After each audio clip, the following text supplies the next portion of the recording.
Alright, you can still hear me, yeah? Yeah, you're good. Everything's perfect. Alright, bet. Touch nothing. Everything's good. Cool. You can literally run your regular show. I won't interrupt you if you want to record. Nah, that's what you're good, bro. I just hit the record button on my side. So, nah, it's cool, bro. It's going to be a collab. So, nah, I appreciate everybody for being here. Welcome to the lab. This is a live daily barrel report for the August 2nd slate. So how I really do it is I'm going to just go through the overview. Because you guys are new here, I'll also do some extra breakdowns for you just to show some extra love. So that way you guys could use the website. The website's barrellab.io. When it works on mobile, there are still a few bugs. Like, this was a 3-week project that was in my head and I put to paper. And this is what it is. So, everybody... There are some bugs sometimes or whatever, but I try to get to them pretty quickly. But other than that, there's a lot of money in this dashboard too. So for tomorrow's slate, we have 15 games. Throughout the day, the slate does update. So I know as right now, you guys see there's no confirmed lineups. The slate will update. I think I updated like 3 or 4 times throughout the day. So we've got barrel signals, elite profiles, and elite plus. What these are is through this dashboard, it's not just like a forward-facing data dashboard. There's actually like an underlying self-learning model. It's not necessarily telling you what plays to take, but it is giving you statistical, mathematical kind of edge value, right? Like what probability looks like. I'm a numbers guy, so there's a lot of formulas on the back end of this. So these, what I call signals, market confirmed lanes, pretty much is through the back testing that I've done, through the data that I have of this early season, were just kind of some of these buckets that I found to profit the most consistently.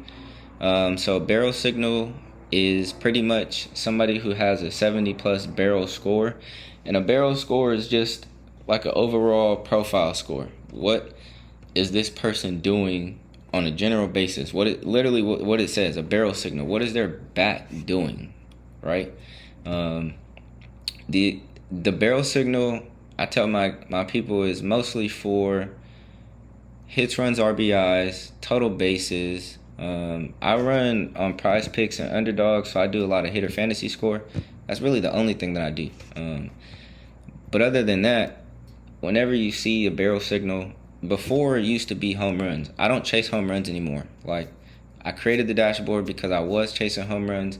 Quickly found there's a lot of losses in it, and I don't like losing money. Like I said, I'm a small unit better, and so I need my $2 to make. Like, I need that thing to work for me, and I don't want to put it to work with very high risk. So I kind of tighten these things up. So barrel signal is just an overall profile showing you kind of who has the best form, who's got the best matchup beyond these numbers, but it also has odds baked in. So plus 300 and plus 800 is a sweet spot overall that I've found to hit. I think it hits like 15% of the time when it came to home runs. So 15% I thought was a pretty good like hit rate. I try to personally aim for like 15 to 20% if I'm speaking home runs alone. But then I created the elite home run profile, which turned into, after more back testing, with taking the odds away, you can find pretty much the sleeper profiles. And I'll show you what these names look like. So when you're scrolling through my dashboard, you guys will see visuals. There's a lot of visuals. I'm a visual person. And then Elite Plus is just what I call the 80-80-80 club. They have an 80 barrel score, 80 matchup, and 80 home run form. And you'll see it. You'll see visually here in a second. So first things first, you'll come down, you'll see the barrel signals. I have the batting order. We've got their barrel score. Like I said, it's just their overall profile score. You'll see the matchup score. Behind a lot of these are formulas. You can find them in the glossary. So I won't take up too much time like explaining every single thing. I know that might suck if you haven't seen one of these videos before, but you have access to the dashboard. Just go ahead and click into the Learn tab. and click in the glossary, and it'll break down everything for you. So there's that. But just getting into it, there's a lot of research-based things that I have in here, but to simplify it, I implemented today's discoveries. So today's discoveries is like a quick news feed of what's going on in the world of baseball, to the best of the model's ability and what it's finding. So for tomorrow, Austin Wells has the biggest matchup score increase. Noel V. Marte has the strongest EV lift. Blaze Jordan owns the strongest confirmed multi-day rise. Mike Trout has the best long shot profile. And then it gives you stadium information. So Oriole Park, based on weather, is going to be the top stadium. Jordan has the overall strongest zone fit. So one thing I'll tell you guys, I do back test everything, and I'll show you guys that here. So today's discoveries is what we're going over. For yesterday, all of those, what I just read off, today's discoveries is this: EV lift, matchup mover, trend rise, zone fit leader. And you can see what their hit rate is. Overall, zone fit leader is the top matchup, just the top pick. So if you go to today's discoveries and you only took the zone fit leader every day, you have a 63% chance of hitting total bases, 18% chance of them hitting a home run, 72% chance of them hitting hits, runs, and RBIs, and 72% of them cashing any one of those lines. So this is the way that I like to look at things. This is the way I like to introduce the dashboard to people is, yo, this is back tested. I'm not just giving you guys random picks. We're not just looking at the market blindly. We're back testing. Like every day I'm checking to see, okay, what hit, what didn't hit, and we're keeping tally of it. So that way you're not just going back to the same person because the name sounds good, because it's Kyle Schwarber, because it's Jordan, right? Like there needs to be extra context. And for me, that extra context is tracking. I use Pickett. I use a lot of different tracking apps. I know my wins. I know my losses. I know if I'm up overall. I know if I'm not. For some people, that's a scary sight. Like, they don't want to look at those numbers. And to me, that's gambling. Yeah, we're gambling. Yeah, I'm gambling, but I feel like I'm gambling with an edge because I know what I'm doing right. I know what I'm doing wrong. So that's in the lab tab. Again, everything is back tested. Everything has history to it. So you guys aren't just going to be in the dark when you're using the dashboard. So sometimes this will happen because there's a lot of information through all the pages. You'll see it might take a little bit to load. This is when if I'm recording, this is probably the other reason why I don't do Twitch or something, because the OCD perfectionist in me doesn't like this downtime, and I don't want people staring at a white screen. You know what I mean? Like that. Yeah. So you like to edit your videos? You always edit your videos, or are they just straight takes? If I could get through it straight, if a baby's not waking up, if you know what I mean? Like if it's a good night, yeah, I could get through it. But if I'm tired or something, because I do record late, it might take a couple like clips or whatever. But no, I usually use CapCut to edit. So when you come to the research tab, the first thing it opens up to is Opportunity Finder. This was based on some early testers. Shout out to my early testers and to all my beta access users, bro. They really helped me get it to where it is. Like a lot of what they were looking for, I put in here. So that's why it looks like a lot, because yeah, it is a lot. I'm more of like a one-stop shop. And if I can have everything in one, then I will. So you'll come up to Opportunity Finder. This is like a kind of like a highlights, as if you want to think about it. But pre-baked in, these were, again, some numbers that I've back-tested, some numbers that I had already used on other apps that I just kind of brought over with myself, and then added some things and took some things away. So if you wanted, you could do your own custom highlights. In this area at the top is matchup score and barrel score. But when we get down to the pitch type edge finder, that's really where it gets fun. And you can filter by ISO. You can filter by primary pitch barrel, you know, how much they're going to see the pitch. So right now, all of these hitters are seeing primary pitch 34% of the time. How we really get down to it is right now we've been doing plus 200 ISO. And I just added a WRC Plus into the dashboard. If you don't know what that stat is, I highly suggest you start looking into it. It will make it clear to you why a lot of people are not doing anything. So yeah, you got some filters here that you can go through. So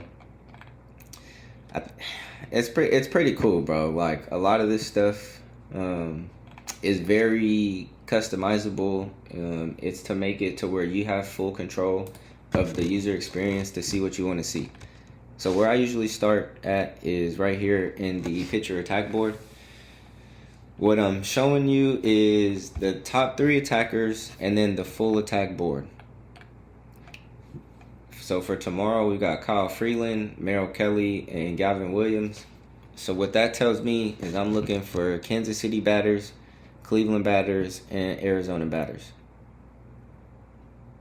Right? Like, a lot of times when new batters, come into something, they see all of these sheets on Twitter. They see not even just the sheets, the slips, right? You see mad slips, bro. Everybody posting what they want. Oh, I got this person, I got that person. You'll see somebody take a over where you took a under, and it'll have you confused. So I intended for this to help the user make a very strong decision for themselves without needing to depend on anything. A lot of how I maneuver and try to educate is I don't want people to be dependent on me. So I'm not a capper. Like, if I'm posting a slip, it's 1,000% risky lotto, bro. Like, I'm not posting it to have a perfect profit loss margin. I'm gambling, right? Like, I'm having fun with this too. But what I do take serious is the data that I present to everybody else. So that way they can make educated decisions. So I tell people, you could tell me, absolutely, I'm not just out here making dumb slips. I pick all my people. But because I do these videos and I'm in the data so much, when I look at my list, like I'll pull up the Daily Barrel Report PDF and just blindly pick names. I'll randomly pick names because I don't want to have to then dissect it again after already making this video. It just depends on like where I am throughout the week, if I'm tired or something. So that's the one thing I do tell people about tailing me. You probably would do better if you put your slips together yourself, because that's what the dashboard is intended to do. It's intended for you to be able to see it the way you want to see it. Yeah, not to cut you off, but that's what I love to promote. Like, I love to give credit to the people that, you know what I'm saying, put me in the position to learn. Mm-hmm. Because, like I said, this is literally my rookie year as a quote-unquote capper. I don't want that tag, but we both have the tag. They're going to call us cappers, air quotes. But I don't want the tag. I want to be a content creator. The goal for me is to be a content creator, and this is just a lane I ended up in right now. But yeah, I love to try to teach people to make their own plays and learn what everything means, because if you can learn what everything means, if you miss a video or if you miss a stream or something like that, you can go cook it up yourself. And then when you hit, it feels better, chat, or if you leave this in the video, it feels better every time you cook up on your own and then win. Yep. Regardless of if you like to tail people or not, but when you look at a dashboard or you look at whatever research app you love to use, you put 2 people together or 3 and it hits, it's a way better feeling, bro.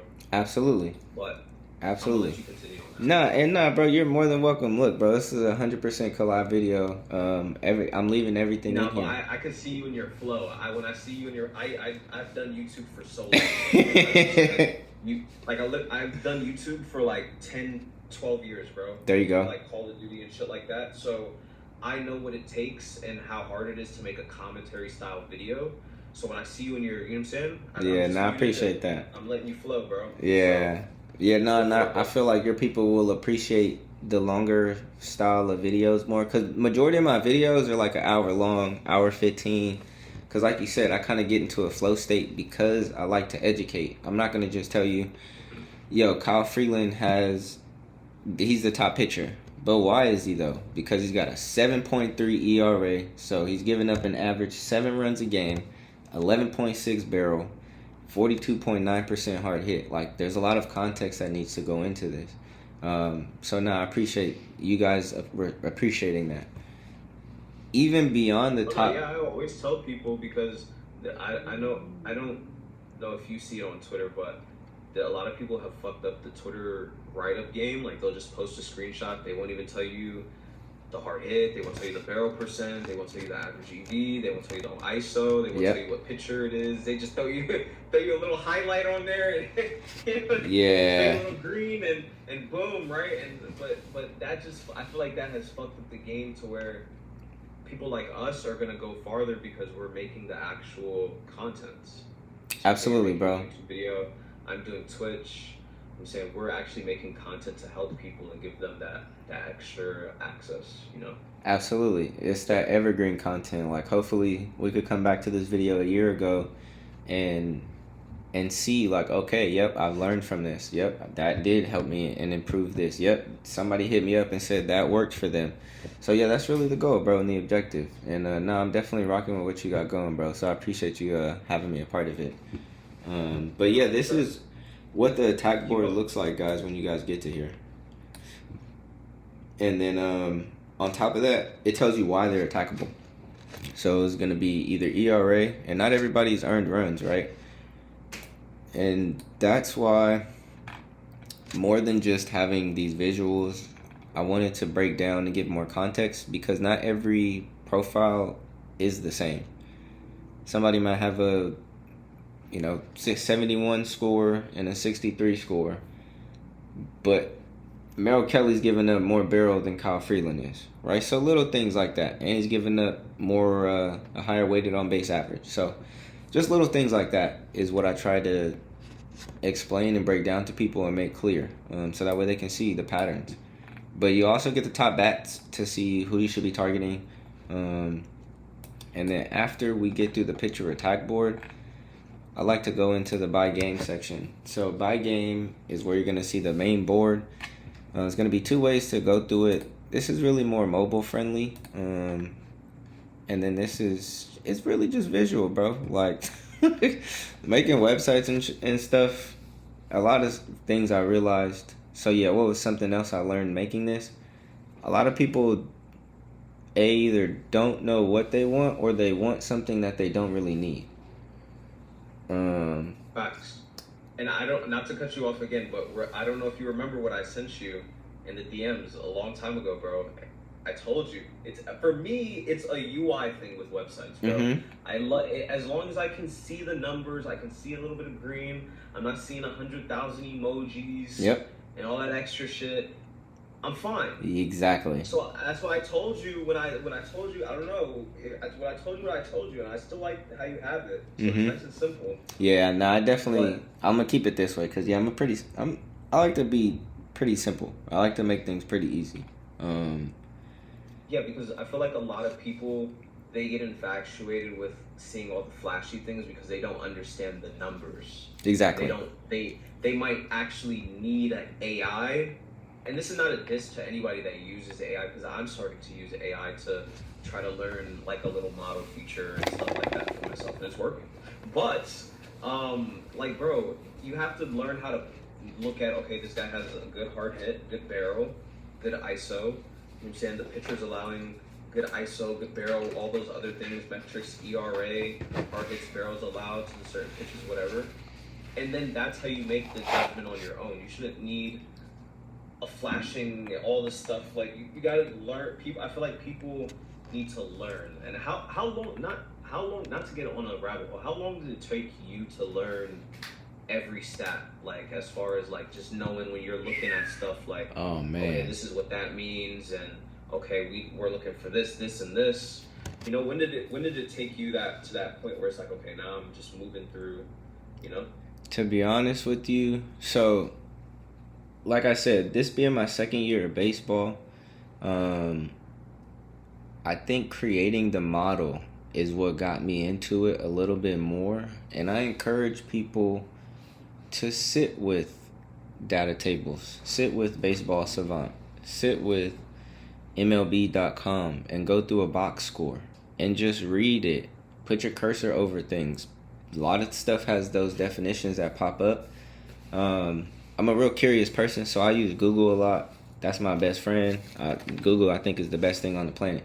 And I only say that because if you have a question, you could get an answer just by asking. Like, simply just by asking.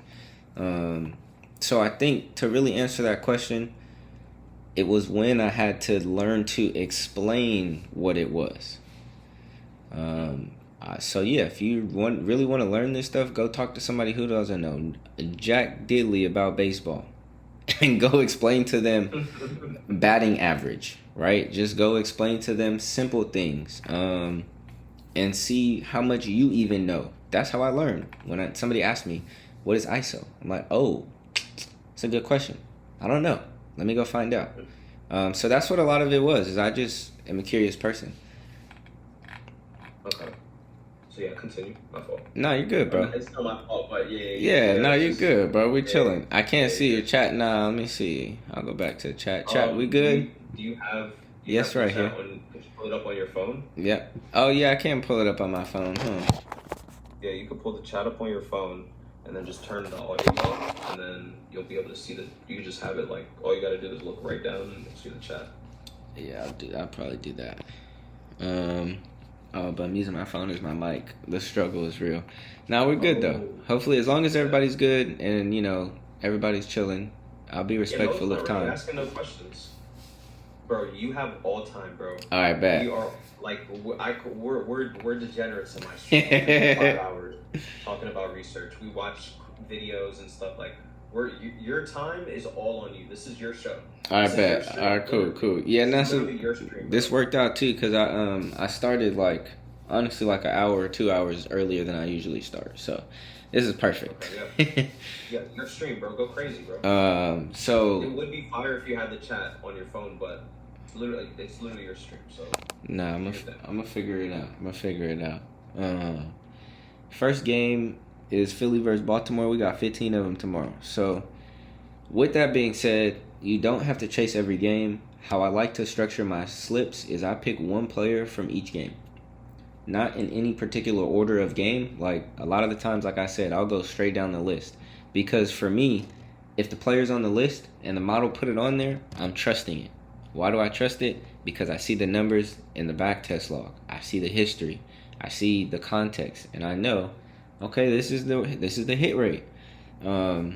So, and then even coming from a trading perspective, to know if something's gonna work or not, you have to test it. I created a strategy testing when I used to trade forex, and I remember spending 100+ hours just back testing, going backwards in time to see if the methods that I was trying to do, the steps that I had, if they worked.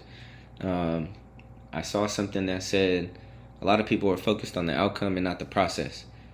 And so I started focusing on the process. Am I doing everything the same way each time? Or did I let a loss dictate or determine what I did next time? Because in that case, if every time you lose and you switch up what you do, you don't know if what you did works. You never know. Because you tried once and you lost and tried something else the other time. So I encourage you guys to stick with something 20 times. I know it's different because, money is involved. Lower your risk. Instead of putting $5 on a slip, put $1 on a slip 5 times. And use that method with different players. If you're going to look at ISO and if you're going to look at WRC plus, test that slip 2 times, 3 times. Not the same people though. A lot of people mess up by stacking the same person on multiple slips. But different people. Right? That's why I say I pick one person from every game because that's the way that I think. So how I kind of come to the board and look at it is the first game I'm looking at the barrel signals. So I got 2 barrel signals, 2 elite profiles. That just lets me know that between these two, they have the best overall matchup, barrel score, and power and hitting metrics overall. That doesn't mean they are automatic picks. That just means look at them first. Now, there can be some overlap, as you'll see. Elite profiles can be barrel signals. And you can be an elite profile without being a barrel signal because odds are involved in the barrel signal. So those players are Bryce Harper and Pete Alonso. What the model also does is it gives you the top reads per game. The top reads are also hitting, I want to say, like 52% of the time across the board. Home runs, I think they hit like 13 to 15% of the time. But when it comes to total bases, hits, runs, RBIs, hitter fantasy score, you could pick any one of these 4 people and you have a 50, I want to say at least 52% or greater chance of cashing. Now, why is that important? Okay, so someone has a question. Absolutely. And their question is, when you were talking about the zone fit transitioning to high hit rates for hits, runs, RBIs, and was that under a specific tab or just in the by game tab? So they're asking. I'll read it again. Yeah, read that one more time. When you were talking about zone fit translating to high hit rates for hits, runs, RBIs, was that under a specific tab or just in the by game tab? You can see that in multiple different places. So what I mean by that is matchup score and zone fit will tell you similar things. Matchup is overall, how does this pitcher look against this hitter? Zone fit is how does this hitter align with the type of pitches that this pitcher throws. So that context is in here through different tabs. But there is a specific tab where you can find that. So in pitcher attack specifically, you can see, I'll just show you. It's going to give you what I like to say lineup pressure. So the overall lineup, how do they affect the game? And that includes, a lot of this is just math based and there's a lot of formulas. So I won't always bore you guys with that, but there's a lot of different factors that go into it. But average zone fit on this side is shown how much the batters align with this pitcher. So you'll see it in the pitcher attack board. Like I said, it's the same thing, but just shown in different ways. I hope that answers your question.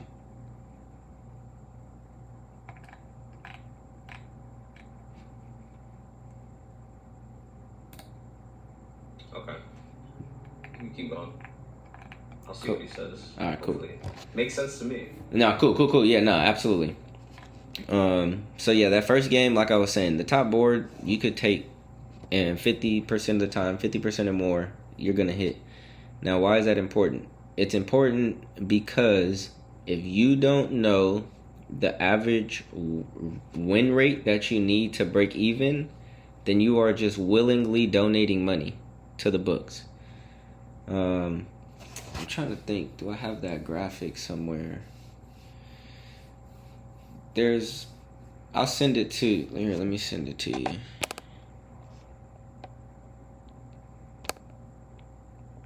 You said you're gonna send me something on Twitter? Yeah, that way we can get it out to your people so that way they have it. So pretty much what I like to do is I like to know how many legs I'm going to run on a slip. And why that's important is you should typically be running the same amount of legs every day, because if you don't, you're changing the implied odds that you need to break even. So with depending on the book, I'm giving you guys examples based on Prize Picks and Underdog because those are the two that I use. I'm in California, unfortunately, so yeah, womp womp. We're kind of limited on what we can do. We can't use FanDuel, DraftKings, none of that. So I get terrible. You got fire weed though. Yeah. I mean, I can bet, but I don't have fireweed. Like, I mean, I wish I could get some fireweed, but I mean, yeah, California has some perks. Yeah, it definitely has some perks. So, because of that, I know that if I'm running a 3-man, right? So 2-man's on Prize Picks here. Now I'm gonna find this. Let me see if I can just Google it.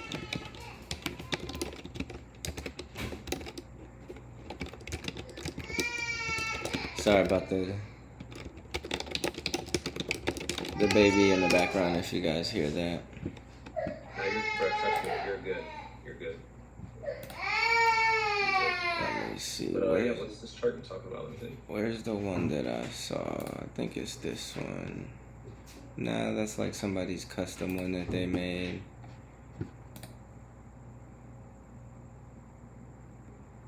Is this it? Now I'm gonna have to find the one that I have. It pretty much... Yeah, because these aren't accurate anymore. These are old numbers. But I can use this as an example. Nah, I don't want to use nobody else's site though. But you can get the idea. Yeah, do you think?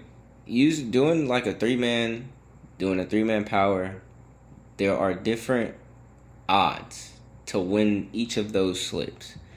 Some of them have a higher chance of hitting, some of them have a lower chance of hitting. And just based on how many legs you run on a slip, it increases or decreases the amount of times you need to win over time to break even.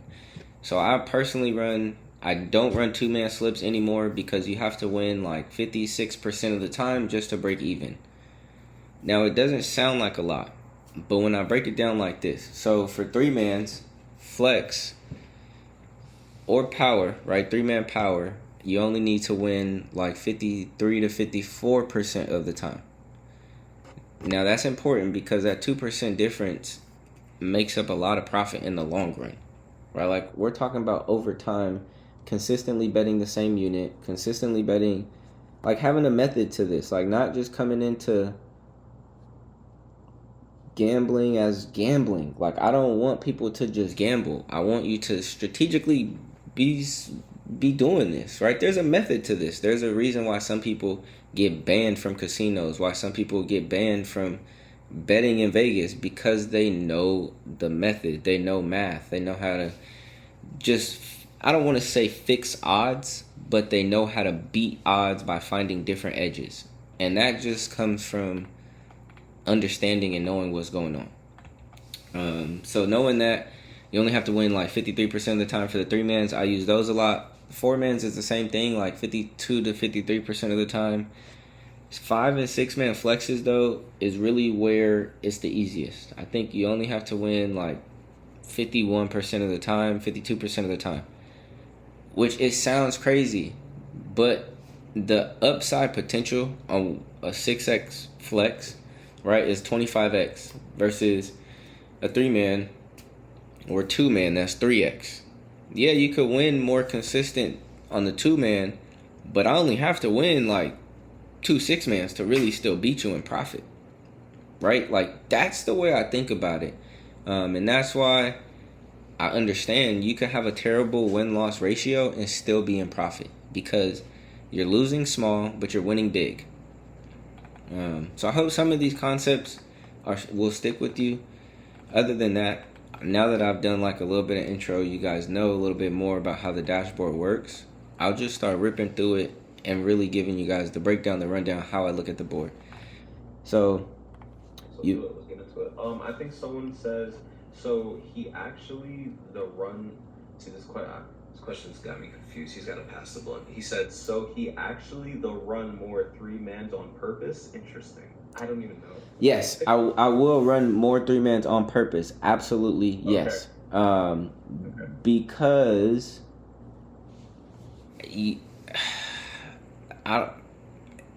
over time, if we're taking 10 bets and we take the same, we're taking the same amount of bets, 10 bets, and you're only taking 2-mans and I'm taking 3-mans, I could win.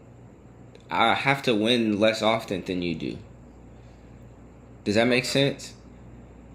Like if I'm taking, even if you're running 2-mans and I'm running 6-mans, I could lose more. I could lose more often than you, but I could still make more money. Oh yeah, well yeah, because if you smack a 6-man, then yeah. And so that's the concept of it. Yeah, that's the concept of it. I was in this one group. Dang, what's the name of the group, bro? Because it was fire. I can't even think of it anymore. But what they did, their whole thing was they just ran power plays, bro. 6-man powers. Because overall, you have to win. You can win less amount of times and still make a profit over the course of a month. And so when I saw that, I changed the way that I started betting. I went to 1, 2, max $5, unless I'm doing a $25 challenge. But you won't see me put anything crazy on a slip because I know I don't need to just yet. Just yet, right? Maybe there'll be a day when I get my unit size up to $20. That's cool, but I don't want to stress that slip every day. I'm placing my bet. I'm going to kick it with the family. I'm not watching it type of guy. So on the dashboard. So you're not really into watching the games, like? Oh hell yeah! No! Don't get me wrong. I watch the game. I don't watch my bets. Oh, okay. I know what my bets are. I'm not gonna watch them. Like I learned that a long time ago. Watching charts and trading. Like if you stare at your phone, it's not gonna do anything but go slower. And then when you lose, you're just gonna. That's where the emotional aspect is attached to it. So right, like for me, I have no emotion in this. I do this for pleasure. Like this is I do this to have fun. I'm not betting to pay bills. I'm not betting to like find generational wealth. Yeah, if it hits, it hits. But that is not the intention I go into it with, because that comes with not a financial, an emotional burden. If you're betting a place to pay rent, you're now looking through a lens of stress. You're not going to make the best educated decision. So I had to learn that the hard way by, just taking some losses. And so now I don't. Now I don't really care if I win or lose. That's why I tell people on Twitter, yo, keep following me. We're going to lose, but we're definitely going to win a lot of money too. Like I can guarantee that. I'm up all time. I'll give you guys my picket afterwards. You can see all the stats. So that's why I like having numbers to back the reason why I do things. So yeah, and you guys will see over time as we start. I don't think this will be the last time we do this. If you guys do end up following me and you start watching these YouTube videos, you'll see the method to the madness and you'll understand. If you guys are ever in the Discord, you'll see, or if you ever follow me on Twitter, there's a reason why I go about things a certain way. But you get bullpen information here. You can look at platoon splits. So what that is,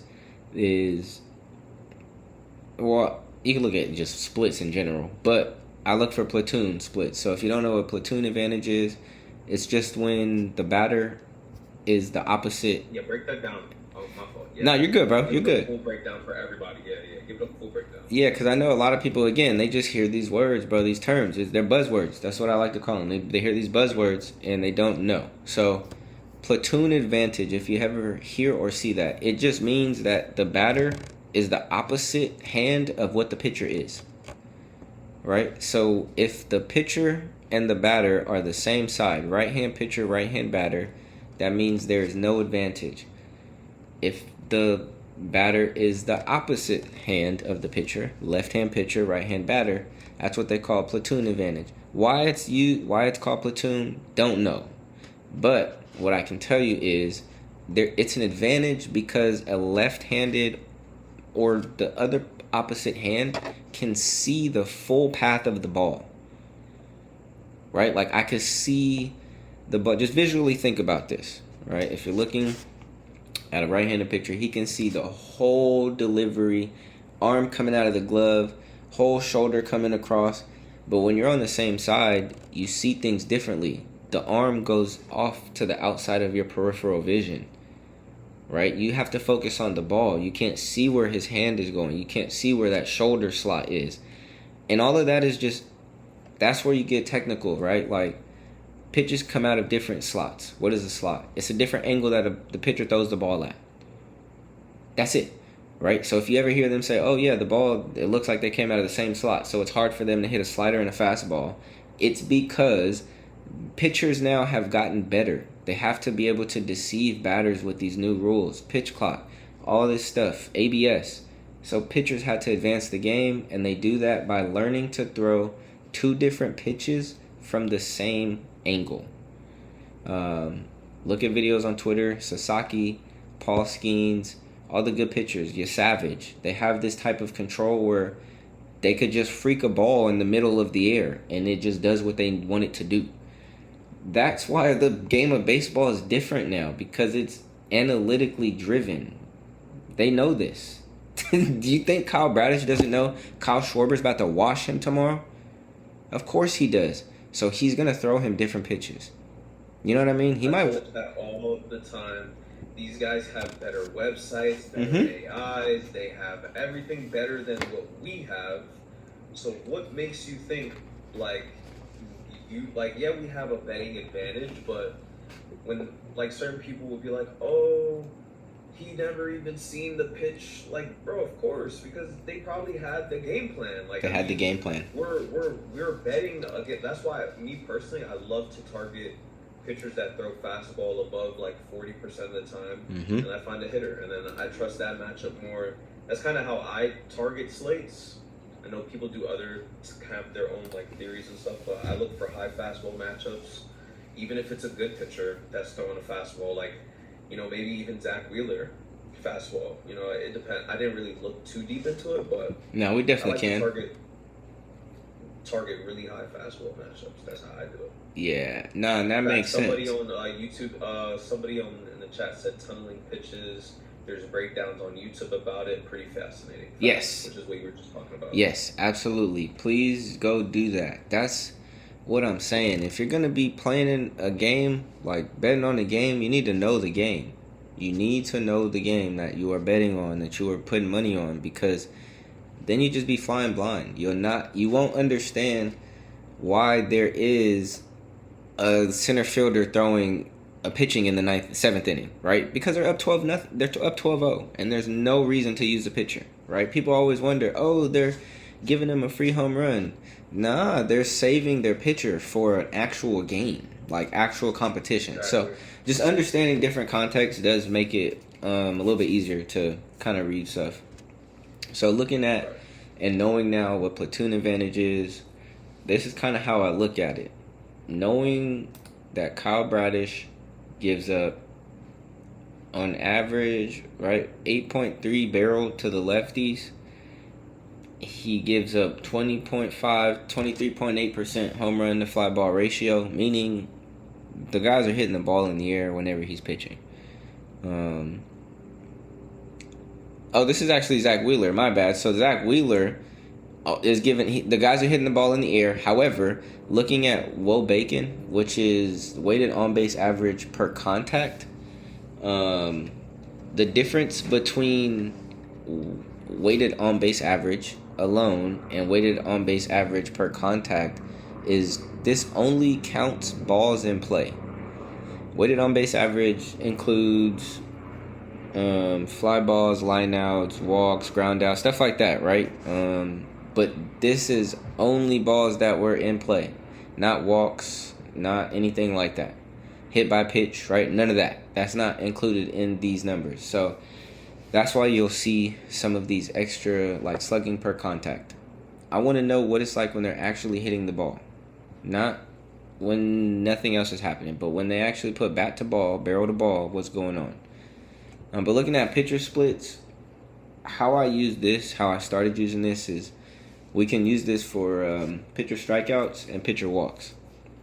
So if I see somebody's striking somebody out 30% of the time, 32% of the time, that's definitely a high K rate, right? And they're walking people 8.3, 3.2% of the time, you can take over Ks for Zach Wheeler and under walks allowed, right? So that's how you learn what props to take. Not just, Zach Wheeler, let me just go blindly take this prop because I see everybody placing it. No, know why they did it, right? Know why the line is what it is. No, because Vegas knows this stuff. Other teams know this stuff, right? So Zach Wheeler, the play tomorrow is probably strikeouts and walks unders. I don't think he'll give up a ton of hits either, right? Just based on his weighted on base average. And then looking at do you like betting strikeouts, or do you only bet like hitters? Last year I only did strikeouts. Okay. Did really well. This year I switched it up and I went with hitters only. I have placed a couple of strikeout slips this year, but this year I wanted to focus on the hitters. I picked the wrong year to do that, I guess, though.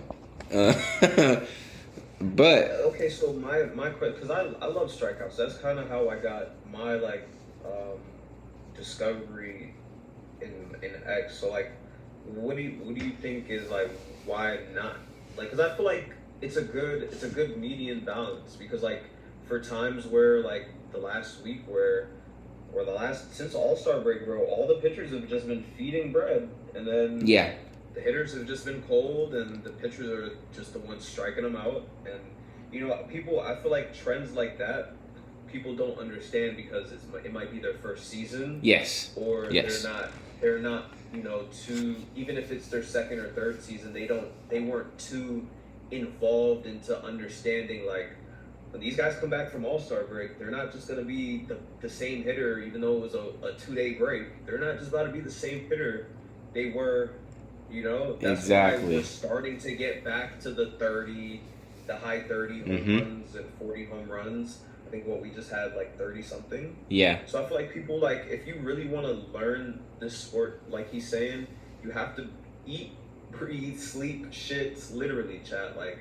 it's not, when people tell you that, it's not like, oh yeah, you do that, and you actually have to do that. It's not an over exaggeration at all. Yeah, no, it's the truth. Like, but that's with anything.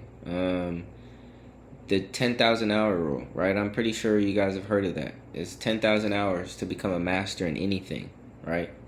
That means you have to put in the time. And even at 10,000 hours, you're probably still not a master because somebody's put in 20,000 hours. Somebody's put in 50,000 hours.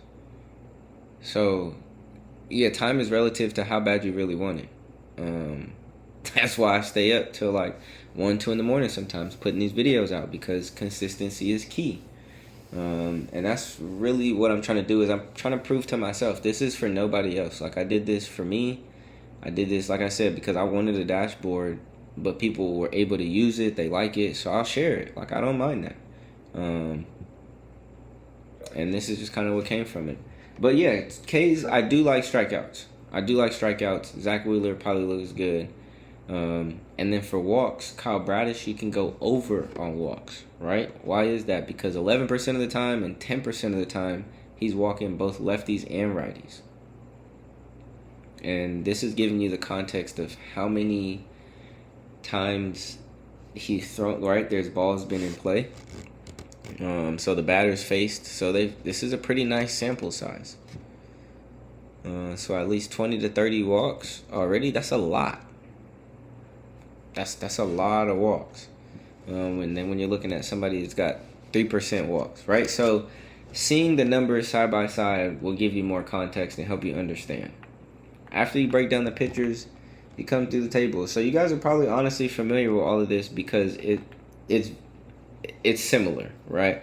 There are just some differences that I have in here, statistically speaking. So Philly versus Kyle Bradish, Bryce Harper, Schwarber, Marsh have the top barrels. Matchup: Harper, Schwarber, Marsh. Oh wait, no, yep, Schwarber, Harper, Marsh. And then form: Bryce Harper, Turner, and Real Muto. So for me, home run form is a calculation of their last 14 batted ball events with their last 7 weighted. Meaning...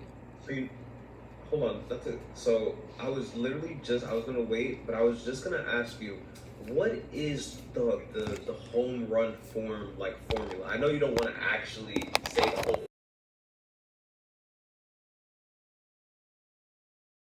What is it? Because it's like it's up, it's down, but then somebody that's down will go, and then somebody that's up will not go, and then like I just feel like I never understand like the whole home run form And, like, so.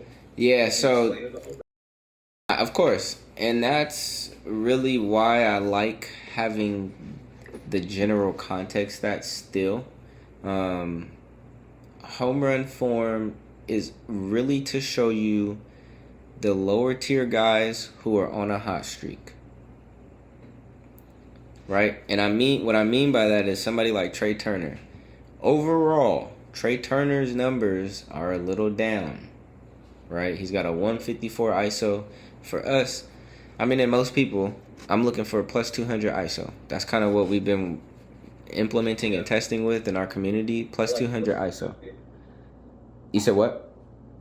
I said I like plus 250, but there you go. Okay. So because I'm looking for people who are just making like decent contact, but plus WRC plus, right? And so what WRC plus? This is something I actually just threw in the dashboard like earlier this week, but it's a stat that I have been studying since All-Star break. The reason being is there was a video, and this is what he's talking about. Like, it's what Stack's talking about when you gotta pay attention to things. I was watching the All-Star break. This lady was interviewing players and asking them, what stat do they look at the most to know and feel like they're doing something, like what's a good baseball stat to pay attention to track your performance? A lot of people were saying OPS, right? On base plus slugging. Corbin Carroll said, what did Corbin Carroll say? He said something, I can't remember what he said. CJ Abrams said chase rate. He pays attention to chase rate. And then James Wood said WRC plus. He was like, if you want to get real technical, WRC plus. And that stuck out to me because I'm like, oh, wait. What do you mean? If we want to get real technical, why are we not already very technical with everything else? Is there something missing? And so, yes, hell yeah, there is a huge piece missing. If you are not paying attention to WRC plus, then you might be missing out on a lot of context. Why do I say that? WRC plus is weighted runs created plus. It's a formula that calculates the offensive impact for a player, meaning OPS and weighted on base average calculate a hit, a single, a double, a triple, and a home run the same. They weigh them the same. WRC plus weighs them separately because when you think about it, a single and a home run are not equal. A home run brings in a run. It's a RBI. You know what I mean? It's a hit. There's a lot of things that happen when you hit a home run. When you hit a single, it's just a single. It's just one statistical metric. So this dude created this formula to calculate pretty much how much offense a person is creating. It includes bases stolen, walks, right? Caught stealing takes away from your WRC plus. Everything. It encompasses everything that a player does. The baseline is 100, right? The league average is 100. That's just the baseline number that everybody is given. Every point above 100 is 1 percentage point above average. Does that make sense? For sure. Okay. I just want to make sure everybody's following. So if 100 is the medium, like that's just it, anybody above 100 is above average. Anybody below 100 is statistically below average. So, what do I mean by that? I mean exactly what I'm saying. Just look at it.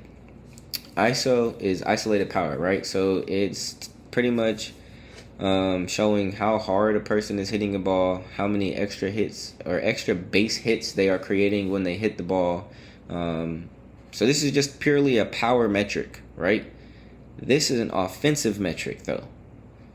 Somebody can have decent power and not do anything offensively, right?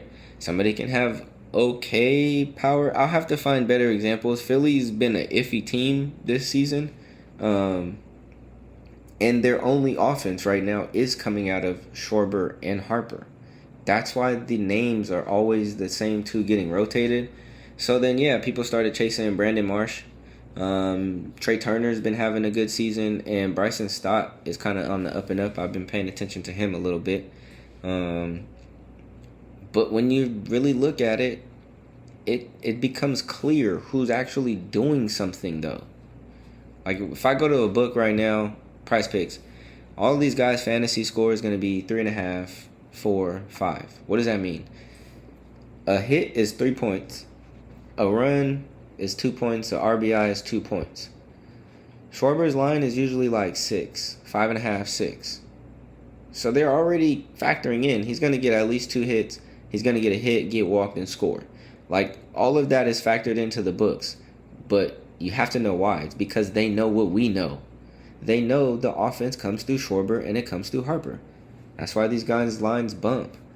Right? So when you guys are on something and you're on a book, you're like, yo, why is this dude's line high, or why is the multiplier not low? Pay attention to that. Everybody's prop is going to have a different multiplier. I wouldn't necessarily take Schwarber's hits prop unless I'm doing like a bankroll builder. But that's going to be like negative odds, negative 250, because they expect him to get a hit every time, pretty much. Damn near. That's how they factor the books in. But then when you look at Baltimore, right, I'll show you some different examples. Barrel score for Baltimore: Alonso, Christian Encarnacion Strand, Gunnar Henderson. Matchup is Pete Alonso, Christian Henderson. Form: Pete Alonso, Christian, and Beavers. Right? So yeah, form brings different people into our vision of scope. I would never look at Beavers because he ends up down here when I look at matchup and barrel score overall. But recently, he's been hitting, some pretty nice hits. Clearly because his form is telling me that. That factors in. So like I was saying, it's last 14 batted ball events with the last 7 weighted to include any spikes or declines in like cold bats. Average exit velocity, blast is included into there. So a lot of different metrics that we don't see that we do see is factored into home run form already. Okay. So now thinking about if someone's hitting a whole bunch of singles, are they gonna have a high form? No. Or like not necessarily. Okay. Somebody that hits a lot of singles. A good example would be somebody like Xavier Edwards, Otto Lopez, Randy Rosarena actually hit a home run today. Otto Lopez, Xavier Edwards, they're going to have low form because they're not hitting home runs. They're not always hitting the ball 100 off the bat, right? Like, they're base hit guys. Let me lay a quick bunt. Let me just hit one through the gap. So you're saying EV, like hard hits, is a part of like a component? Correct. Exit velocity is a component in home run form, yes. Also, but it's not visibly shown here. I didn't want to jumble this box. Like, this is maybe the 10th version of this visible dashboard that I've gone through. Like, I went through a lot of different versions of this. This looked completely different before I even dropped it. I know a lot of people can attest to that who were using it very early on. So I just figured that these were the easiest condensed way to see what we needed to see. And then with the addition of WRC Plus most recently, which you can see, right? So ISO is, like we were saying, power. We know Pete Alonso's got power, but we also know he creates offense, right? Pete gets on base, he gets walked, he scores. Now, look at somebody like Taylor Ward. Terrible ISO. Terrible. Just going to say it. 101. And his form, terrible. However, his WRC Plus is 117. He's 17% above average, offensively speaking. He's got a 345 weighted on base average. He's got a low swinging strike. So when I see things like this, that means he's getting on base, he's not striking out, and he's scoring when he gets on base. He's not hitting the ball super hard, and he's not hitting home runs, but he's producing offense. Hits, runs, RBIs, bases, and just fantasy score overall because he may get walked. So that's kind of how I started looking at the stats. How I started teaching others to look at the stats is You can have a low ISO, but you can also have a high WRC plus and still be an offensive factor. Same thing for Jackson Holiday. I'm kind of iffy on him right now, though. He's been just playing bad. I don't know if it's the nerves or what, but he's just been playing bad. Good thing defense doesn't account. Like, there's no defensive metric, because it would definitely be negative for him. But you can see he does produce offense. He gets steals. He gets doubles. So that's kind of how I do look at it. But recently, if you're not at least 200 ISO, I'm not touching it. I'm just not. Because of what I've seen in the back test logs. So for Baltimore, it would be Alonzo, this Christian Strand dude, and Kobe Mayo. And Kobe Mayo, if you've been watching, has been having a great season. 392 bacon. He's got good pulled barrel and good barrel. So if you don't know what pulled barrel is, all this stuff really is fluff. I'm not going to lie. A lot of these numbers don't matter. If the player's going to hit a home run, he's going to hit a home run. If he's not, he's not. But you know about the fluff? You know what I mean? Okay. But this just gives us an idea of who might hit one if they're ready to play. Like if they show up, right? That's just all this is. But it's really just a game, and anybody could do what they want to do because they got paid millions to do it. For Mayo, pulled barrel is the percent that they're hitting the ball to the pull side, and the pull side is where a majority of home runs happen because that is a batter getting out front of a pitch, meaning they swung early. That's it. Pulled barrel. Someone wants to know what you mean by fluff. What I mean by fluff, I mean Pete Alonso. How many times has he chalked you this week? And his numbers look great. That's fluff. How good does Schwarber and Harper look every day? And they chalk. That's fluff, right? This is fluff. Yes, it's their real data, but at the end of the day, guys, at the end of the day, these are human beings you are putting money on. These are real people who have to connect multiple dots to do what we need them to do.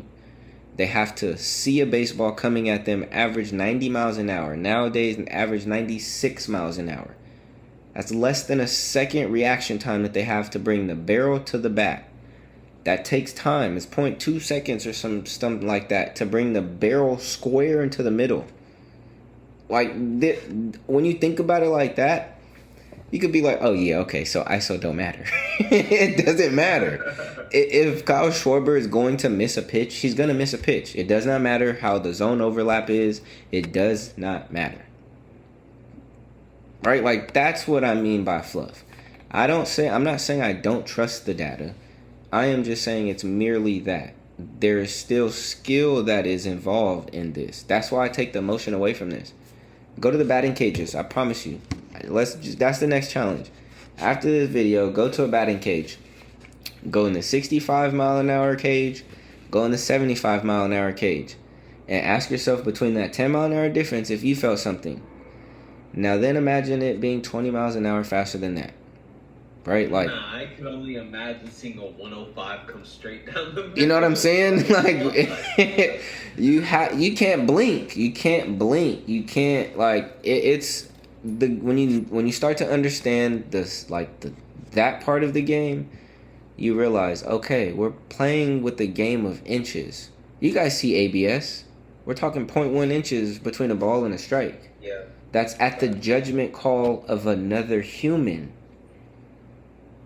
So I don't really. 3 years has been like that. So you know, imagine, like, I see some crazy. Bro, I've seen some guys call some shit. I'm like, bro, that's a fucking strike, bro. Yeah. No point to, like, bro. They can't even tell you it's a point nothing. Like, Mm-hmm. it's just not a strike. And that's what I'm saying, man. That's the fluff, right? That's the fluff. These umpires, they are dictators of the game now too. So we're not just betting on them hitting the ball. We are betting on so many different factors aligning all at once. It's like, I don't know how old everybody is, but you guys remember when Randy Johnson hit that bird with the ball? I'm pretty sure you've seen the video.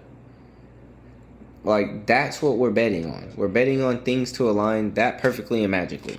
So, What I'll do is I'll probably go through a different tab because I broke down how I go through different games. So you see that. I probably won't go through this whole slate, not because I could go through it. Let's do it. Do whatever you want, bro. Trust me. Do whatever you want to do, bro. Yeah, we're gonna do it. Stay too long. It's all up to you, bro. We got it. So Washington versus Atlanta. We got 2 barrel signals, 2 elite profiles. So that just means Matt Olson, Drake Baldwin. That's who I'm looking at first. They match the barrel signal, so they have certain barrel score, certain matchup score, certain home run form, and they're in between the odds of 3 and 800 for home run, right? Because initially the barrel signal was a home run signal, but I then adapted it and then created this elite home run profile because I started seeing odds between, again, somebody with 250 odds, 200 might still hit a home run, even though people tell you, oh, you don't take somebody with 200 odds, that's too low because I don't really listen to all that superstitious stuff. If I like a person, I'm going to take a person.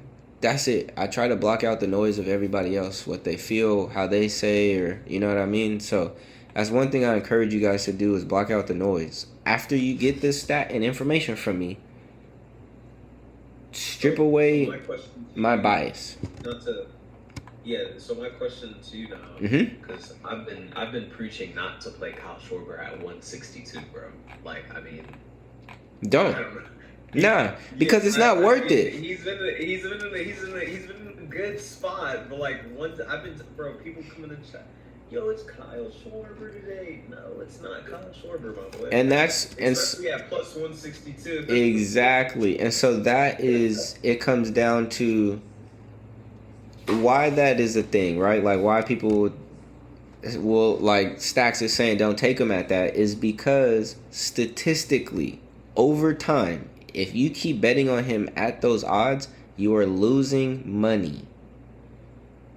You're losing money. Why do I say that? Because somebody like Matt Olson has 250 odds and hits home runs just as often, maybe slightly less, 10 times less, right? Maybe 10 less home runs. But the probability of them hitting or not hitting every game is probably the same, right? I give everybody the same chance to hit a home run every game. I don't care if you're Jordan, if you're Schwarber. I don't watch Schwarber go 0 for 5. I watch Jordan go 0 for 5. I seen Caminero go 0 for 5 after a 10 home run streak, right? So this is a game, guys. These are professional athletes who know how to, get better. They watch film, they do things. So, I don't always like to depend on those players for home runs, so I started looking at bases and stuff like that. And being a numbers guy. All right, statistically speaking, home runs get hit 1.1 to 1.3 times a game. Don't believe me? Google it. Right? Literally, just Google certain things. That's a high risk. But now how many bases happen in the game? On average, 12 to 15. All you have to do is find those people who are going to get on base. How do we do that? ISO. Right? Facts. WRC plus. Right? Things like that. So once you start understanding how the game is played, certain stats, you look at it differently. So top plays in the Washington-Atlanta game. I've been really playing this game heavy the past couple of days because of the pitching. Pitching's been kind of weak in these areas. Today it might be a little better. We'll see. Matt Olson, James Wood, Drake Baldwin, and Acuna. The other thing about these top reads, the thought process and the goal is that you could also place these all 4 as a parlay every day. Because again, I told you it's statistically hitting at 52%, 50% plus. And you can go look at it in the lab. Like as you guys are listening to this on another screen, you can go barrellab.io. Go in the lab. Go verify all of these stats that I'm giving you. Right? I had somebody on Twitter to tell me, oh, I'm going to track you every day. You're giving out all these names. I'm like, bro, I track myself. Do you want access to, I'll give it to you. I've never been afraid to know how many times I'm losing or winning. That's not a thing. And you can't be afraid of it either, or you'll keep losing. If you don't know where your money's going, it'll never change. Sometimes this will happen where we won't get a picture, but because the website now upgrades a few times throughout the day, you will start to see lineups fill out. You'll see pictures change. The batting order will come through as well. If ever I see a game with no pitcher, I don't really touch it yet, because what happens is once a pitcher comes in, they then change the lineups. So I used to lock in my slips like right after I drop a video. I drop the video, I go put my slips in, I'll wake up, there's 2 DMPs, 3 DMPs. Whole slip messed up, I gotta cancel it. And then when I go back to place the slips, the other lines that I had are all bumped. I started not caring about bumped lines because if I believe in the profile and the person hitting that line, it doesn't matter if it's 5 or 7. It depends on the sport, right? Like when I was doing esports, I'll never take a bumped line on esports. Never. That is the difference between a lot of money and having no money, is a bumped line. So just knowing that, knowing averages, I guess, it sucks to say, but yeah, you do kind of have to do some math if you want to be good at this. So no pitchers for Washington, but we know that all of Washington right now is on a hot streak. James Wood, Garcia Jr., Abrams, Lyle, Chaparro. I know Lyle's numbers don't immediately speak it, but he's made an impact in the last couple games. Chaparro's made an immediate impact. And how do we know? ISO. 250, 260, 270 plus for all 4 of them. WRC plus. 130 and above for all of them. So if CJ's getting on base, if Garcia doesn't bring him in, I'm sorry, if Wood gets on base, if Garcia doesn't bring him in, Lyle's bringing him in. If Lyle don't bring him in, Abrams, Chaparro, somebody is doing something on Washington. I think they're one of the teams that has the highest runs batted in for the season. So offense is definitely at a high in Washington. On the flip side, you got Atlanta, though. Atlanta's got a good offense, too. Barrel score is Matt Olson, Baldwin, Acuna. Matchup is Olson, Harris, and Baldwin. Form is Olson, Baldwin, and Ozzy Albies. Now, this is the example we were talking about. A person like Ozzy Albies. He's a singles merchant, a doubles merchant. This man gets on base like Luis Arias, right? Those are the 2 people who I look at them kind of similar. The only thing about people like that is they don't have a lot of power. Now, recently his form is showing a trend up, but they don't always have a lot of power. His WRC plus right now is actually pretty low because this last couple weeks he hasn't been doing much. The good thing about, because I do these every day, I kind of start remembering people's numbers. I start to visually see people who are trending up and who are trending down. That's the hard part that I can't really transfer yet through like a report.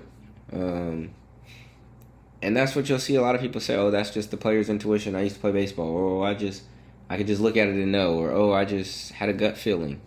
That just comes from studying. That's it. Yes, they had a gut feeling, but it came from they saw patterns, right? It's just pattern recognition. You'll start to see certain things. If you're on the dashboard too, any of these boxes could be filtered. So don't ever feel like just this order of barrel score is the only way to identify a good profile. Look at Will Bacon. Look at who's getting on base. Right? WRC plus. Who's producing offense? Launch angle. Who's got a good launch angle? Right? So you can always work backwards to work forwards. There's different ways to do things. Different ways to approach the board. So are these seasons going as far as stats? Can you look last 10, last 5 games? What are the stats? Yeah, so the main dashboard is a rolling window of 5 years. So it goes as far back. I'm pulling everything through Baseball Savant, so it's going as far back as 2021. Okay, so everything as far as like everything we see Yeah, is 5 years worth of data. correct. To the pitch mix itself or just everything? Pitch mix is based on the batted ball events that we have available. But for most majority of people, there is at least 2 to 3 years worth of data. Yes. Okay. And for me, I like that a little bit more. It gives me a better view of the overall profile. And so that's where I think a lot of the separation came from this model as opposed to others, from chasing home runs and then finding just pure barrels. Because it is using such a wide rolling period, it's, I don't want to say statistically more accurate, but it is though. You know what I mean? Like it is, because it's a longer period of time. And I didn't like to just go off of Juan Soto had a good year last year. Okay, but the year before that he was dog. You know what I'm saying? It was trash. I'm not saying that's exactly what it is, but that's what happens is if you only go back a couple years, you only get a certain context, and we get new pitchers every year. We get new managers every year. Teams are changed. So 2 years of data wasn't enough for me. I wanted to get as much as I could, and so going back as far back as Baseball Savant would let me, kind of came clutch. Someone says, do you think doubles are worth it, or are they just as risky as home runs?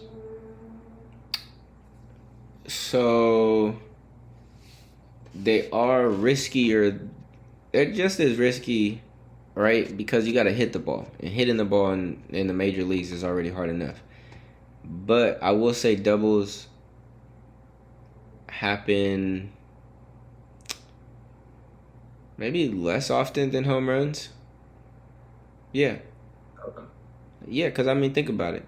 I feel like doubles are really hard to, like, I feel like he gave us both the question, but I definitely agree with you. Like, I feel like they're hard to kind of read. Yeah, doubles. They statistically probably happen less, right? Like, if off the top of my head, I know PCA has 10 doubles. I don't, off the top of my head, know how many home runs he has. I could look it up though. I think he has 20 something. Right, so he's got double the home runs than he does doubles. Yeah, something. So that's just kind of how I gauge things, right? If you get more home runs than you do doubles, a home run is easier to hit than a double. Like, see, I had one perfect read, right? I was looking at Paul Goldschmidt in Boston, and he never hit a home run there, but he hit like 4 doubles. So I played his double, and then he literally hit the double off the wall. There you go. I feel like doubles are like, you have to like have like some crazy read, and you're like, yeah, he's got to hit a double. Like there might have to be like some crazy head-to-head history. So personally, I stay away from it. I'd rather just play bases, 2 bases. Randy Arozarena, I think one of his first at bats, he did a double. So I'll get lucky sometimes, right? I'll kind of call some things that happen, like James Wood when he got walked first at bat the other day, called that. When Salvador Perez got hit by Framber Valdez the first at bat, we called that.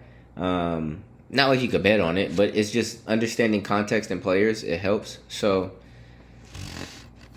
for doubles, what I know has helped me see that is ISO, right? Because a person can hit the ball hard.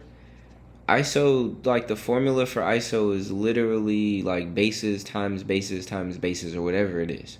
So it's calculating how many extra base hits a person is creating, which is based on power. You have to hit the ball far to get a double, to get a triple, right?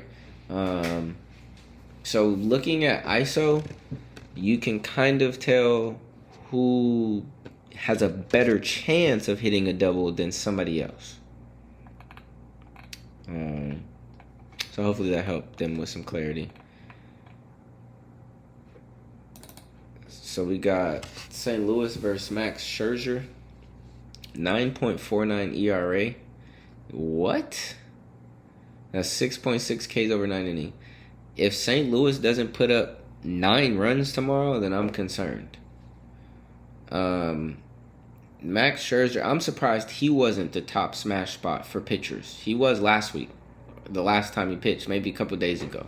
And they got worked by, who was it, Boston? Yeah, I think they played Boston. And, yeah, Boston went to work on Scherzer. He's just terrible. So I do expect St. Louis to have a fun time tomorrow. Barrel scores, Burleson, Walker, Velasquez. Matchup scores, Burleson, Walker, Velasquez. Form, Burleson, Nootbaar, Blaze Jordan. Right? So that's why I like showing these different tabs so you can see, all right, barrel score, just pure profile, who's the best. Now just strictly matchup. Who am I looking at?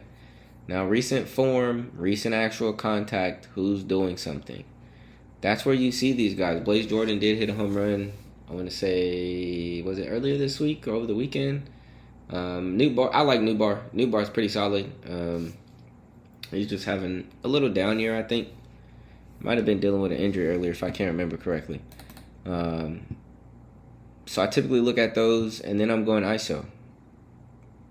I'm calling out the plus 200 club first, but then after that, are you even doing anything with your plus 200 ISO? You're not necessarily creating offense, but he's getting on base. That being Velasquez, right? So that's kind of how you look at this. Same thing for Burleson. Burleson isn't crazy powerful, but he is getting on. He's creating offense. He's got the second highest WRC plus on the team. So that's, again, how you look at it. And then, yeah, you can look at barrel, pull barrel, hard hit, all that stuff. I now have started looking at this more secondary. And this is probably big for even the people who watch me and for once I put this on YouTube. Not because I'm not looking at power, but again, I want to just look at, are you even doing anything? Or you could have a great everything. Hard hit, who's this? Jimmy Crooks. 51.7 hard hit. That's the second highest on the team after Nelson Velasquez. So he hits the ball harder than Jordan Walker. But who is this dude? Right? So some metrics alone don't do much. Yeah, you have to look at 2 or 3 together. That 2 or 3, though, you have to find where your 2 or 3 are. For everybody, it's going to be different. That's what I kind of noticed. For Toronto versus Libertor, got Okamoto, Guerrero, Springer. Matchup, you got Okamoto, Guerrero, Kirk. Form, got Guerrero, Springer, Kirk. Springer kind of pops out to me. Everything, Toronto's just kind of blowing me this season. It's actually one of the teams I like. I like Okamoto as a player. I like Springer as a player. Guerrero, right? Vladdy. Who doesn't like Vladdy? But, they not doing nothing. Losing streak. Okamoto was on a 8-game hitless streak. So, these guys look good, but then you have to pay attention. You have to pay attention. And looking at this, they're not doing anything offensively. But you got guys at average, below average, who are Hall of Fame, arguably, right? So that will let you know, all right, I'm not chasing Vladdy. But Vladdy, for all season, though, he's had terrible launch angle. Before, like a month ago, it was at 4. He's at like 4 and 5, between 4 and 6, actually. Bro, he's had terrible launch angle for the last 2 years. I've been watching it, and I'm just like, bro, what is he doing? I literally told the chat, I don't know if it was just before you got on the stream or yesterday. I was like, I like him tomorrow. I feel like he's going to do something soon, but his launch angles suck. It sucks. He's just too inconsistent. It sucks. Yeah, I agree with you on that one. And yeah, he's very inconsistent. His fly ball, 20.6. He's hitting the least amount of fly balls on the whole team. Oh my goodness. And he's got the worst launch angle on the whole team. And he's got one of the biggest contracts on the team. Yo. That's crazy. So that's why, I understand the frustration of, what's going on with baseball? I put me out there, I could get a hit. I absolutely get it. and I heard you talking about it a little bit, even just, or people just saying surprised by, right? Scooble going to LA, that kind of opens up the other side of the conversation of why baseball might not even be played next season, right? Like, I don't know if you guys are following everything that's going on with the player association, I think it's the CBA or something, negotiations and all that stuff. The owners don't want a baseball season. They don't want to have to keep paying these big contracts and getting nothing in return. Nothing. Juan Soto, Lindor, who else has giant contracts, right? Just people who have giant contracts. Vladdy, right? And they're just dark holes on their team. Duran, right? Jaron Duran, big contract, batting below 200. Tatis. Yeah, bro, that's a heartbreaker. Padres are my team, so that's a heartbreaker right there too. Tatis, Machado, like it's Now Machado's but he's still my favorite Padre though. Like, yeah, no, Machado he smacks it, bro. Machado be smacking stuff for sure. Like, yeah, he definitely still has the most powerful bat, I would say, right now. Well, really, Tatis is hitting the ball harder than he has. Tatis is hitting the ball harder, but he has that launch angle problem. Yeah. They both need to get in the lab with their dads and figure something out. I don't know what they need to do, but they both need to figure something out. Yeah, it's been a rough season as Padre fans, bro. Like, it's been, I mean, before All-Star break, we were half a game behind the Dodgers. After All-Star break, we're 15, 18 games back now. It's not even the same conversation anymore. So, but pretty much, if I don't see anything I like, I'm not gonna take it. Now, I do put out the list that the model generates. I know you guys probably have seen the barrel report. That is generated by the model. Not to say I don't approve the picks, because I trust anything that comes out of here. I'm a little biased. I made it, so of course I do. But I know that it's back tested. I know that there's data. I know that there's more data that's going to be tested on it. So I trust it. Not to cut you off on this one, but I like how you said that, right? But because I go through the same problem, right? I use Prop Finder, but they have the highlight feature, so I see my highlights, right? And then, which is kind of like the same thing, because it's all I have, like, my different theories is kind of my model in quotes. So, but like, bro, do you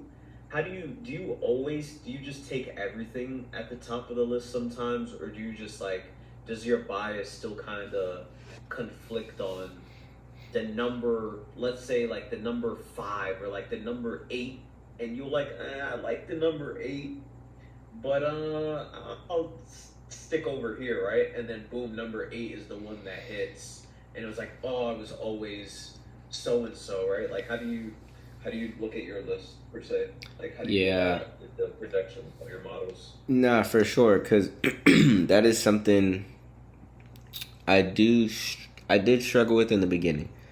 I would see the model kept giving me same names, so I'm like, all right, cool. I'm going to just take these same names.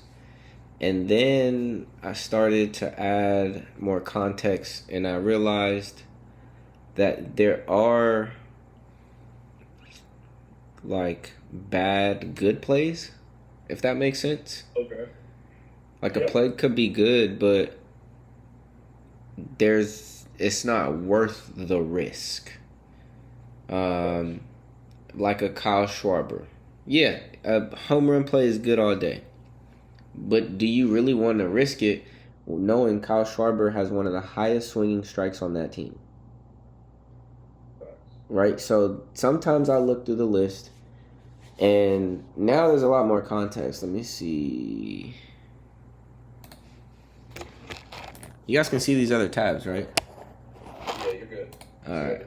I'm trying to open the old one. I opened the one from yesterday.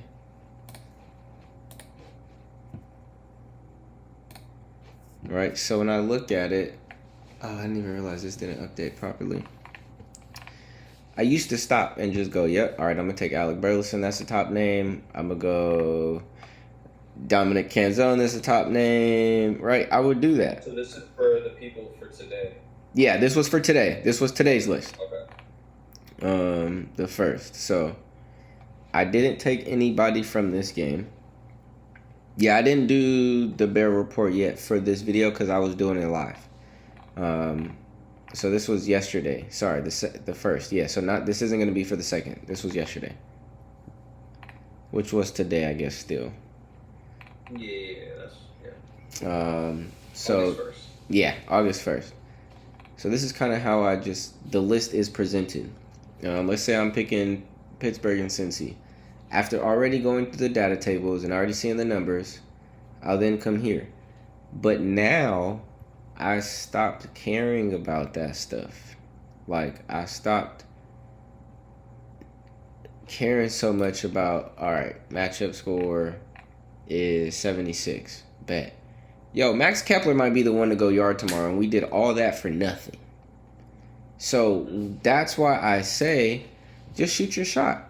If the name is on the list, it's on there for a reason. It's not just there just to be there. It's there to give you an idea. Okay, Lowe didn't have good pricing, so we pass on that. South Stewart, strong watch. He did chalk today though, but that's fine. Right? Everything else was there. I'm not gonna be mad that he chalked when everything that I wanted checked the boxes. It just wasn't the day to catch. That's gonna stick with me. I ain't gonna lie. Yeah. You know what I mean? Like, it just, that's what I was saying in the beginning is, don't change your process just because of one outcome. We have a thing at work, right? I work with a couple machines that have to be set a certain type of way. If I get 2 errors, that is not enough for me to say, oh, I need to change these settings. You see what I mean? Like, it has to be substantial enough to where it is affecting, like, the outcome of many things, or you just can see that it's broken. But 2 times, I'm going to tell you, is not enough. And why is that? Because in baseball, you can hit the ball only 2 times out of 10 and still get paid and be considered good. 2 out of 10 times is all you need to do in baseball. Right? So, like, you're going to be mad that you were wrong once? I saw another video. Somebody sent me a video. Like, a lot of people spend 10 years, 20 years. Yo, these baseball players, they've been playing baseball since they were kids. You going to stop doing something because they messed up one time? You're not going to trust this man who spent 30 hours a night? You know what I'm saying? Like, you have to put some trust into it. Like, you have to just bite the bullet, put your money in there. Yo, that's the other thing. As soon as you make a deposit in a sports book or something, it's gone, guys. Like, that money's gone. Don't, oh, I'm going to withdraw this. No. All right, bet. That $20 gone. Right? It just immediately take the emotion away from it. And then you might be able to do a little bit more with it. So that's kind of how I've been approaching the list now.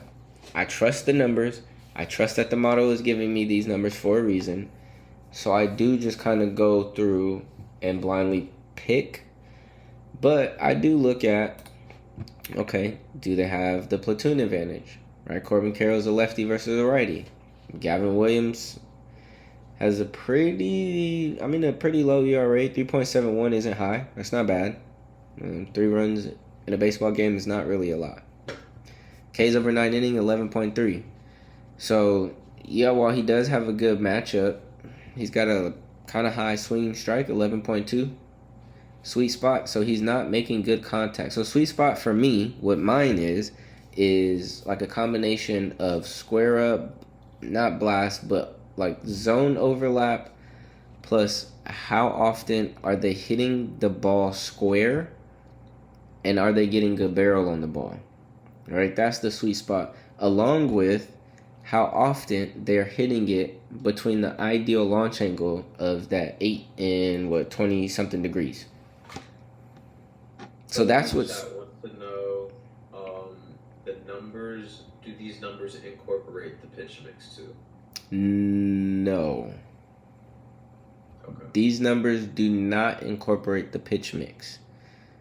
Because, not that pitch mix doesn't matter, these overall game boards are the general research, right? Like, this is just the fluff of me. Like, let's just be honest, right? This is for people who don't have the time to go through it themselves. They don't have the time, nor do they want to read these numbers, so they'll much rather listen to it while they're doing something else, go back to it a couple times, which is okay. But with that, that's why there's these other tabs that you can go deeper into. So as far as pitch mix goes, that's where now the opportunity finder, where you can kind of see versus specific pitch. Wait, where is it? I think it's down here too. Oh, so you have a whole different section that does have a pitch mix. Oh, man. Yeah, that's the thing. Like, I told you, bro, that was a very general overview. Like, on YouTube, I live in those tabs. I live in the research tab, by games, and pitcher attack. But there's a lot. Pitcher matchups. So for the slate, it shows the pitcher's most used pitch. It shows the batter who has the best numbers and the best overlap versus the pitch that is most used.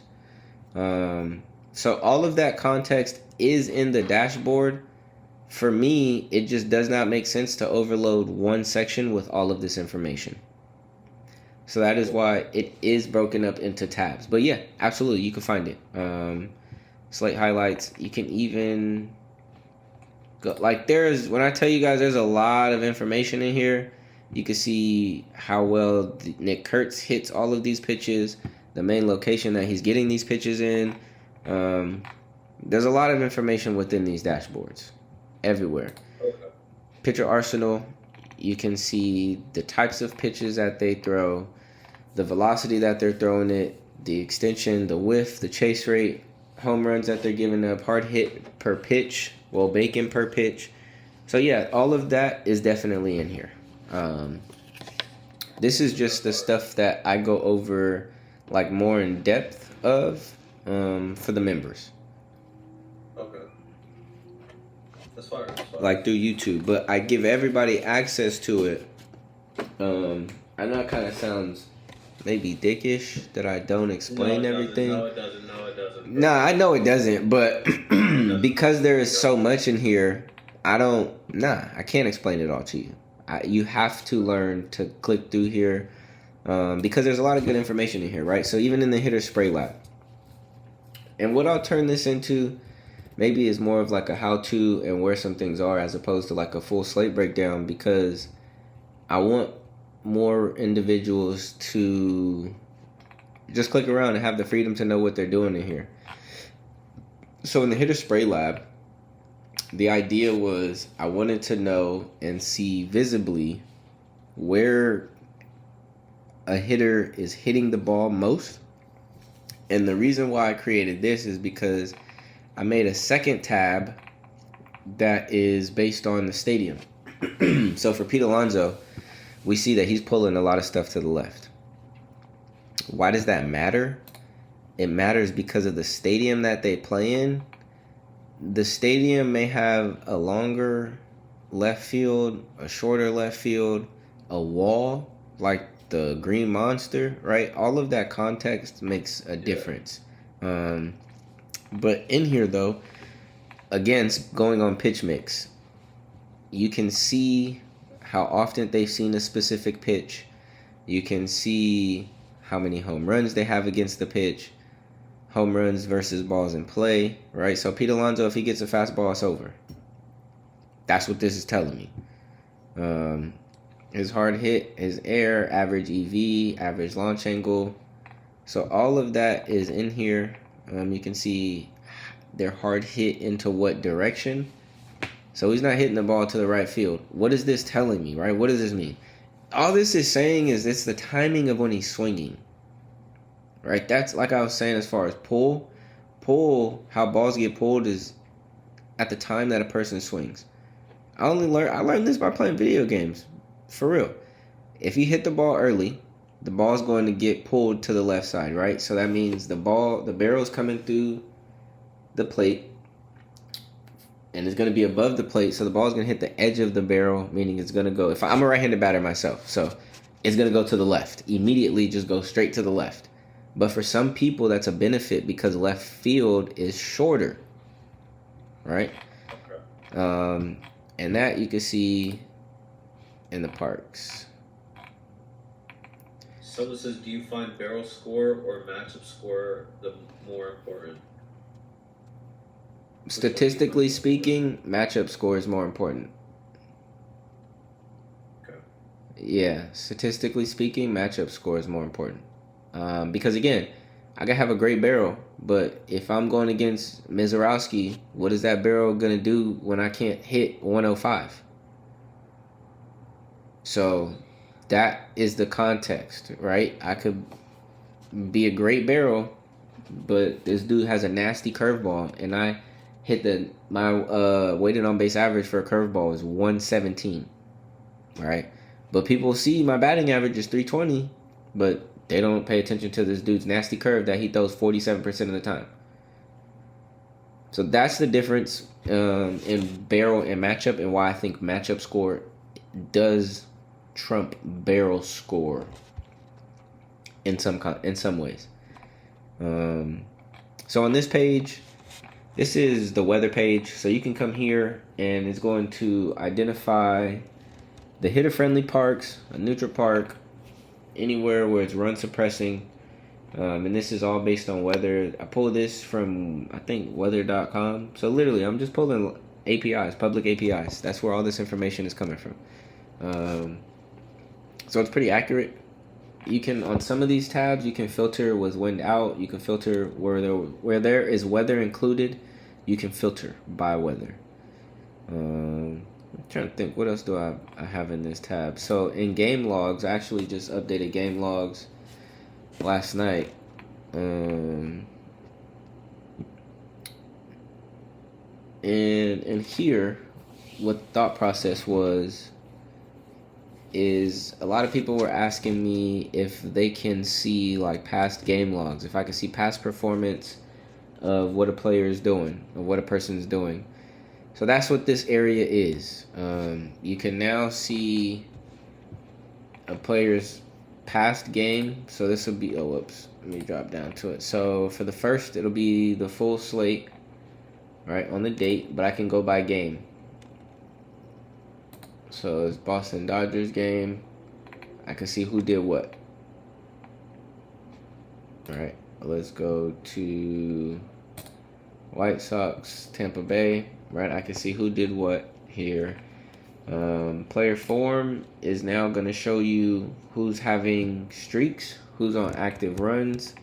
I'm just playing around with the different visuals, right? Like I said, this has been a project, man. I love coding. I love just messing around with things. So a lot of stuff does change in the dashboard pretty often, but I try not to change like the main features, like the by game dashboard and stuff like that. But all this extra like little fun play around research tabs, oh yeah, you guys are going to see a whole bunch of stuff come through here pretty often. So just looking at, right, different trends, James McCann. So this is how you identify different players. Conor Griffin, who wasn't identified as a barrel signal or an Elite Plus profile. This is kind of how you can identify them. StatCast window, this was an idea I was playing around with. I wanted to be able to, like as I told you guys, the main dashboard that by game is the rolling season. However, a lot of things change from time to time, from game by game, week by week. So now you can filter stats by game. And this is going to be those same season StatCast events, but now filtered on a 5-game basis, a 10-game basis, a 15-game basis. So you can really see who's trending in the last 10 games. It's not a Kyle Schwarber. It's not a Bryce Harper. It's not a, right? So now you guys starting to understand you don't have to chase these other names. Guys, there's other great players in the league. I mean, Jordan is still up there because Jordan's just on a different planet right now. But I've started implementing these things so you guys can find those sleepers, right? Like Chaparro, like a Jeremy Pena. He's not really a sleeper in my opinion. He's just having a bad year. So that's just another thing. So Run Finder is kind of the same thing. Active Run, somebody who's on a current active streak. Home Run Leaders is going to give you the season home run leaders. Here is going to give you last 5, last 10, last 15, and last 30 home run leaders. So again, like, look, who would have thought? I bet you Daniel Susac having the most home runs in the last 5 games was not on your bingo card. I guarantee it. Guarantee it. Right? Nobody had that a year ago. So this is different ways, right, that you can start to see a profile. You be like, yo, who's this Daniel Susac guy? So now you go research him. Now you go study him. Now you start to learn different players in the league, because there's more than just Shohei. There's more than just Yordan. There's more, and I love them. I picked them myself too. Don't get me wrong. I had a chalk slip today, and the only person who chalked me was Wood. Yordan hit. Matt Olson hit. Those guys will come through for you consistently because that's just what they do. But there's a lot of baseball players in the league. 300-something hitters on a daily basis, and we all pick the same 10. Yo, you think the books don't see that? Right? Like, you think they don't see that? And then we're all sharing the same links. We're all sharing. Never mind. That's a whole nother tangent. We could do a whole nother video about that. That's why personally I try not to share links unless it's a small group, because they track them. And I know for a fact, if they see a lot of money come through on a specific line, they will change that line. I've seen it happen with my own eyes. I've seen a big page post a slip, post the link. The line was 4, and in 3 minutes it bumps to 5. Those things aren't random when you guys see that. Like, now hopefully this gives you a little bit of insight as to why that happens, but that's going on. You think they don't know about these big groups that got 10, 15, 30,000 people in it? I remember last year seeing a home run slip get voided because they felt that they were manipulating the stats by sending it to a group that had 30,000 people in it, or whatever, how many people was in it. That book lost like $5 million on that one play. And they voided those slips because they said they were manipulating it, and they all placed the same bet to pretty much break the book. That's what we're betting against, guys. That's what we're up against. So, like, knowing those things happen, you know what I'm saying? You just kind of have to approach this with caution and just know, all right, I need to learn how to do it myself, because eventually if we keep all copying the same 10 people, they're going to stop it. Like, they're not going to, yeah. But again, like I said, that's a whole nother video, because it's some real stuff that goes on. But these are some, like I said, some things that are in here. This is all the results of the day. So home runs. This is where I noticed this was not a home run site when I saw it wasn't winning on home runs. And that's why I never prided myself to be, I think the site is doing updates right now. So this will happen from time to time. If you like use the website and this happens to you, there's downtime. It just means that rosters are getting updated, some things are getting pulled. I may be making an update to the site or anything like that. But yeah, that's pretty much what Barrel Lab is and looks like. There's not really much more secret sauce that goes into it other than I just put a lot of time into it. I put a lot of time sitting here looking at these numbers, looking at different matchups. So like I said, patterns just start to kind of stick with you and stick with me.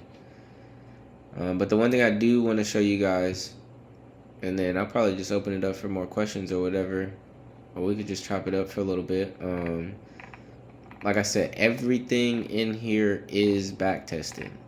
Like, everything in here. So those top buckets, the top buckets it's referring to is the top reads in the game. So yesterday, home runs hit at 13.6% rate. Total bases hit 36.4%. Hits, runs, RBIs 52.3%.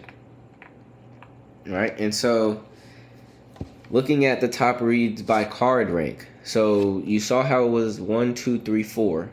They are ranked. I didn't know this until I started like getting in the back, like getting back here and seeing, okay, it is ranking them. So those picks are ranked, and this is the hit rate based on the rankings of the cards. This is why I say majority of them, though, they're safe to take for hits, runs, and RBIs, because as you can see, that's where the highest cash rate is. For that first card, it's 58.3%. For the second one, for whatever reason, it always has been either the lowest performing or the highest performing. So it fluctuates. I need to get under the hood and figure out why that is.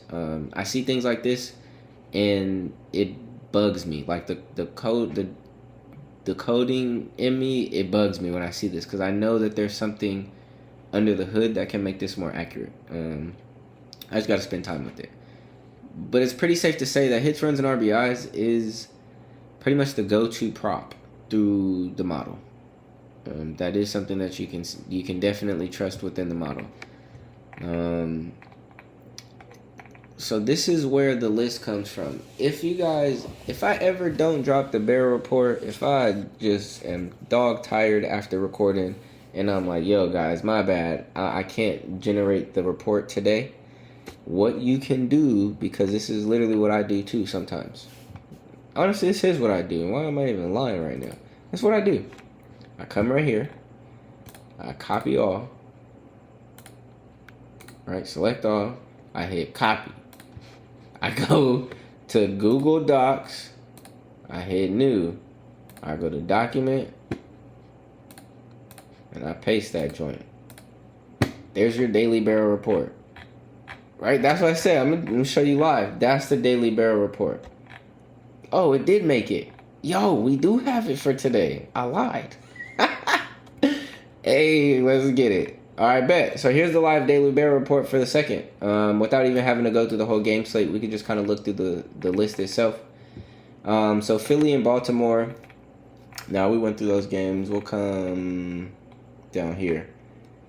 So sometimes I do take the time to go through here and color code it, or I'll work with like one of my agents, AI agents, and I'll tell them, yo, go through here and color code it. Yes, by the way, I do use AI, guys. I don't feel any shame, don't feel any type of way about doing that. I already know how to code. I'm not here to prove to anybody that I know how to do that. I'm here to save myself time as a father of 3, like babies. I got a 1-year-old, a 3-year-old, and a 6-year-old. She just turned 6. I don't have time, like, to be sitting here for hours fixing bugs. You said what? No, I said facts. You got to use the AI to help you. Yep, you know what I mean? So just use it to your advantage. I don't depend on it, right? I do go through it and I proofread it. Like before I push anything out, I double back and I make sure that it's accurate. I make sure that there's no bugs. I audit it, right? So there are things that you can use it to its advantage to help enhance what you already know and do. So yeah, sometimes I do color code it, but if not, you'll see the orange names. I don't think it puts purple next to the Elite Home Run profiles or Elite Plus. I don't think it turns red either. I could probably change that and write something in there so it does add the colors. But again, this is just like pure lazy mode. If you're just pure lazy mode and you just want the list, you go to Barrel Lab, you go to the lab, right, and you scroll down under Daily Best Plays, and it's just this report right here. The sim report is also the same thing. Scroll down and it'll have the Monte Carlo sim report.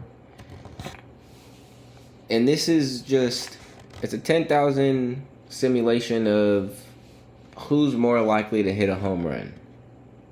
Now you're asking me, yo, so does it really work? Can we trust it? I don't know. Let's see. So anybody who has live home run sim as a tag is hitting 13% of the time. Anybody who gets the pass is not hitting. You're only hitting 6% of the time. So pass is a pretty safe fade, right? If there was a way to take unders on home runs and it meant something, like there was high value there, yeah, that would be an easy no-brainer right here. Signal confirmed. And now where these are coming from is right here. The pairing note and the parlay archetype, right? It'll tell you. Signal EV slip. Oh, wait, no. Wait. I'm going to the simulator. Sorry. So right here. Right near fair, attack price. It'll tell you what to do. So this is basically like a parlay builder? Yeah, there's a parlay builder built in here. With results, so you know what type of parlay you should be looking to build, what type of legs you should be looking to add to your parlay. And so the top sim value. What would be the top home run? Because I got a whole bunch of like degenerates in the chat. They don't know what the home runs are. So what would the top home run lay be like right now? Top sim value. So if you come in here to the Monte Carlo report, here, let's go ahead and get it built out.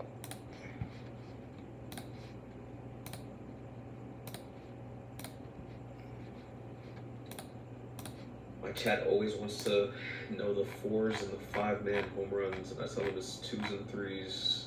They always ask for 6-man. Oh, whoops. Let me see. Did I copy the same one? Nah, I feel it, bro. I'm all for a good home run parlay, honestly. All right, let's do this.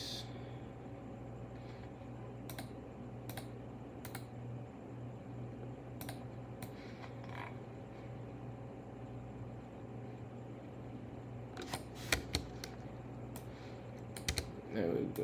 Let me see. Bam. All right. So here's the sim report. So the top value for the sim report comes from, where is it? Tell them. Let me see, because it does have it. Best plus edge. Okay, here we go. So the top sim home run profiles are the highest hit rates. They are hitting at,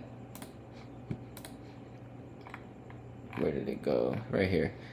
Top sim value is hitting at 21.8%. So if you take any of these names from the top sim value, you got a 21% chance. It's like as a straight, right? Like we're just saying one player has a 21% chance of hitting, which for a home run is pretty high. It's pretty high, I think. So out of that list, out of this top sim. Yep, this top sim home run profile. So it's always going to be these top names here. The rest of the names are going to be like plus edge value. So where are you getting the best plus money against the price of the books? The next one is the top home run environment. So what stadium has the most expected home runs? And then it goes into the top parlays, based on EV, based on hit rate. And again, these are just all based on the simulation. Hit rate as far as the pair hitting itself? Correct. The simulated pair together. So as far as how many times Canzone and Olsen have hit this season? No. Or... So how many times the parlay of Canzone and Matt Olsen, the probability, the chance that it would have to hit. So I think the one thing I noticed... factor in how much it's actually hit this season. No, this is all purely simulation based. Okay. Yeah, this is all pure. Now, it does factor in their profiles, but it's not factoring in the amount of home runs already hit. This is pure just in the environment that it has, in the weather context that it's given, pitch type that is given. So that stuff is factored in, but it's not the deciding factor, if that makes sense. Okay, cool. So that's in here. what I've also started doing and what I'll be doing is adding regular 3-leg parlays to the simulation model. So that way you guys have a little bit more variety. I know home runs have been a little bit iffy the past couple months since All-Star, but it's expected though. A lot All-Star game, home run derby, it's a different kind of game. You got to swing different. You're just literally looking to rip one out of the park.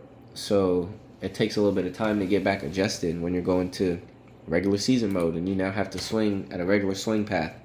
Or you have to swing with the intentions of getting a double as opposed to just always swinging for power. But yeah, so you got the mixed 3-mans down here.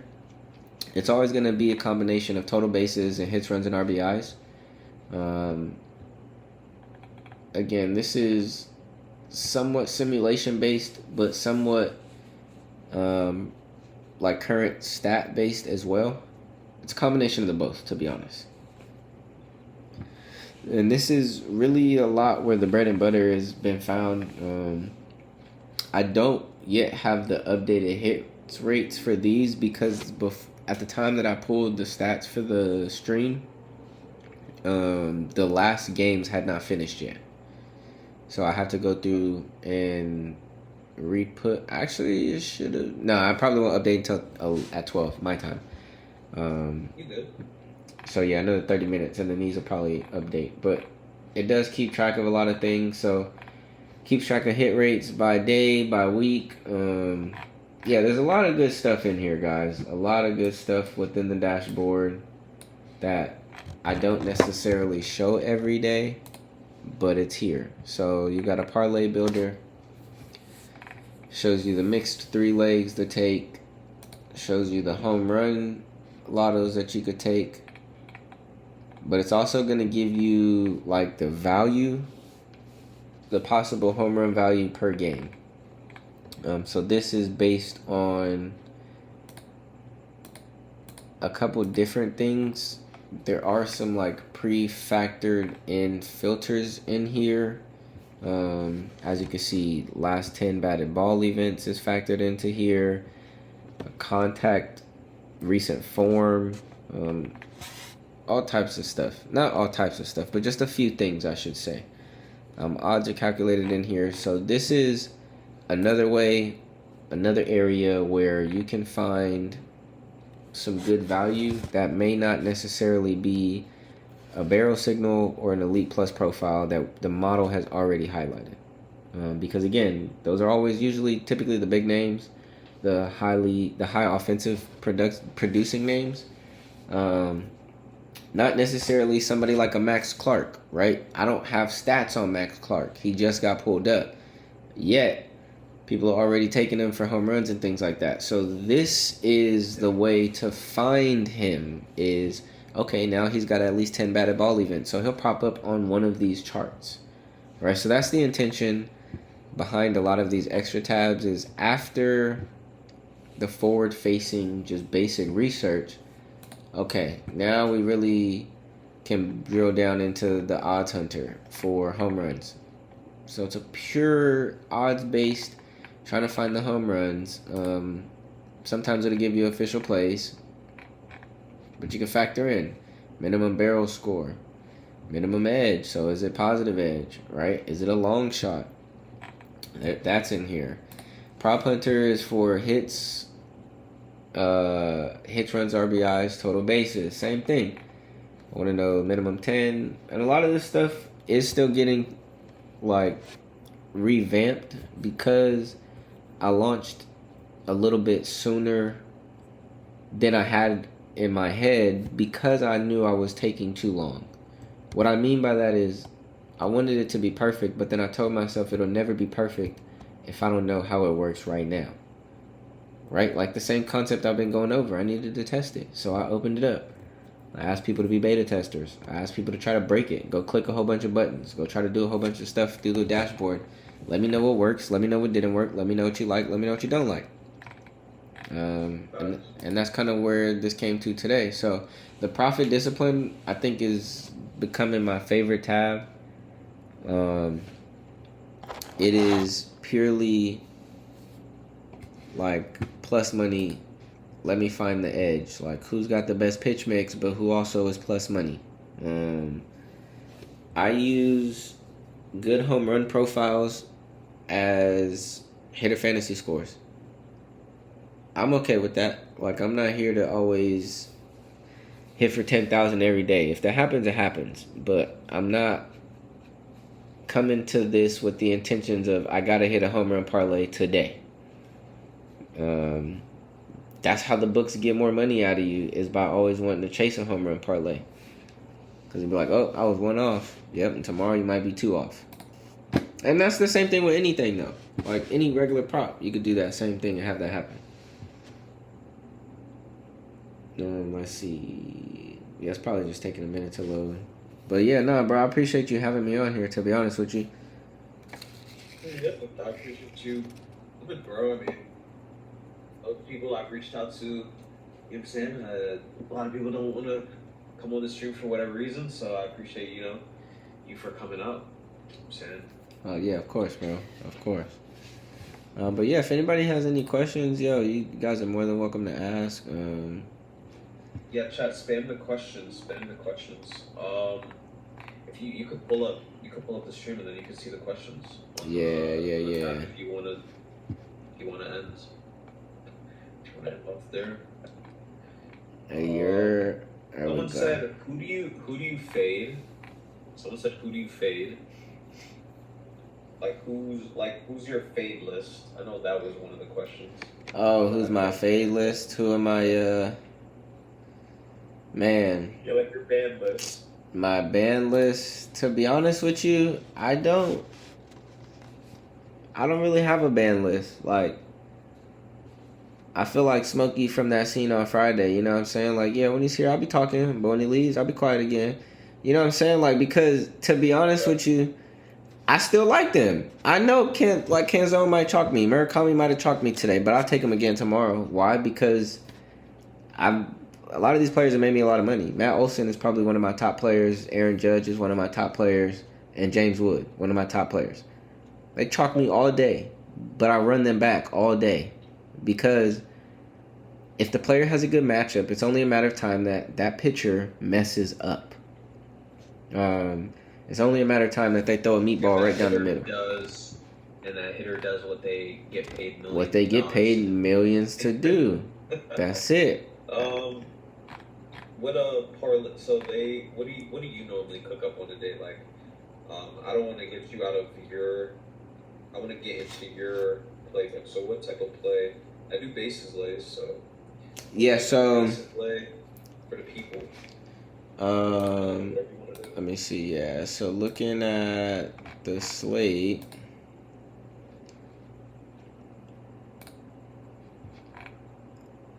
So KC, Cleveland, and Arizona. I kind of want to look at KC. So today, I ran a test. I took one of the top attack pitchers, and I took the top 4 bats against that pitcher, and I took his hits overs, and what did I do? I did hits over and under on pitching outs, or under on fantasy score, right? When you do things like that, though, on Prize Picks, what they call correlation slips, they kind of nerf it. So even that 6-man was nowhere near 25x. It was only a 5x, and that's with the power. It was a 3x with the flex, but it's because the outcomes are correlated. Like, if the hitters do good, obviously the pitcher is going to do bad. He's not going to get his pitching outs.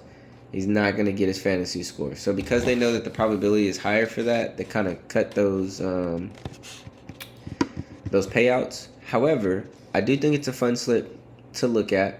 I think it teaches as well as could possibly make some money. So yeah, we could look to do something like that. We could do like a same team stack, or even just take two players from each of the top teams to attack.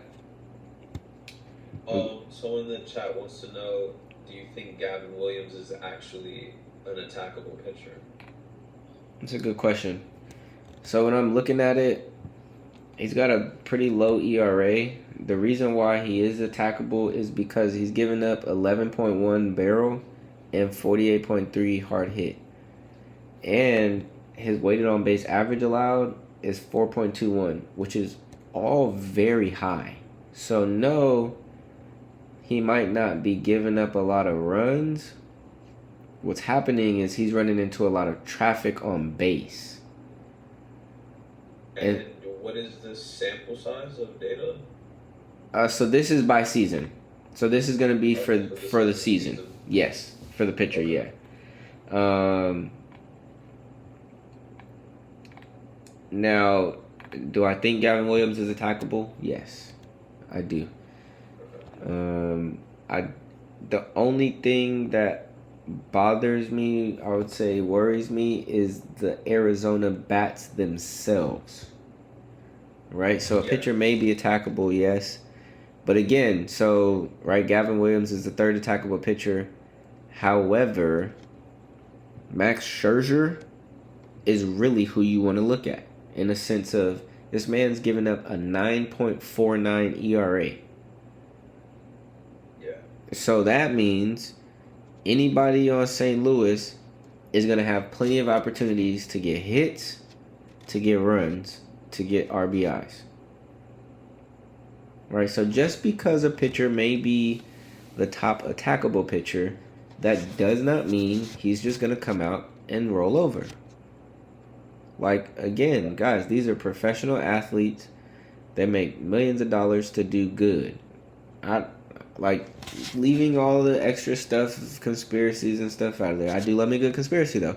But leaving all that aside for now, they are trying to also outgame the batter. So, yeah, Max Scherzer could come out there and throw 13 strikeouts and not give up any runs. That's just the nature of the game. I don't think he does that, though. I highly doubt that. Right? He doesn't give up a lot of hard hit. However, this barrel, it only takes an Alec Burleson or a Jordan Walker to pull something. Hit something to the shortest side of the field for it to go out. So, how much is Alec Burleson? Like, is Alec Burleson the top-rated guy in that game for your website? Yeah, Alec Burleson did have the. So I usually do this too. I'll have multiple tabs up. You guys are really getting like the inside of my brain. This is what it looks like after I start recording. I have all these tabs up. Let's see.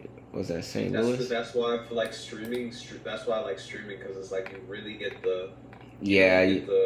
The real process, like. Yep. So he is a barrel signal, and he's got the pitcher attack confirms tag. So what that means is if I go into hitter splits, that means he also is the top attack bat. He's the best bat based on splits, right? So he's got the platoon advantage against the righty. He's a left-handed batter. He's got 455 Will Bacon, so he's getting on base pretty often, and his slugging is 691, and he's got 13 home runs against the right-handed pitchers. So yeah. So Alec Burleson 2 bases first leg. I like Alec Burleson tomorrow for sure. I think he gets 2 bases. Yeah, so we'll go Alec Burleson for 2 bases. So let's get. How many legs do you like to normally do? We'll go 3. Yeah, we'll go 3 legs. For bases, though, we could go 4, to be honest, because on Prize Picks, if I do 4 leg like total bases, it's usually a demon. It'll be like a 10 to 15x. Well, me, whatever. Trust me, if you want to do 4 legs, you do 5 legs. Yeah. 6 legs. And really, we'll do what the model thinks is best too. Yeah. I'm letting you control it, but I already like. I like the fact that Alec Burleson is, so. Yeah, Alec Burleson definitely is definitely. I think he was the top bat against Scherzer. Let me see. Yeah. Yep. So all right. So Alec Burleson. Yeah, Kyle Freeland. I think he gets dog walk tomorrow. Lane Thomas just got traded, so I do expect somebody in this lineup to have to step up. So let's see that KC game. Do you like taking guys to go back to back? Do you stay away from that? Nah, I love a good back to back. Honestly, I love a good back to back. I do think that's a thing. I do think more people are susceptible to go back to back than others, and a lot of that can be found in ISO and WRC plus too. So KC versus Colorado. Kyle Freeland is pitching. That's who we're looking to attack. Top reads is Perez, Goodman, Caglione, and Moniak. For KC, Salvador Perez has been on a hot streak. Caglione is on a good one. Top 3 just hit today. You know what I'm saying? Literally. Yeah, so that's what I'm trying to show you. Like, yo, these picks, bro, they're good for something. These picks are good for something. Let's check these splits.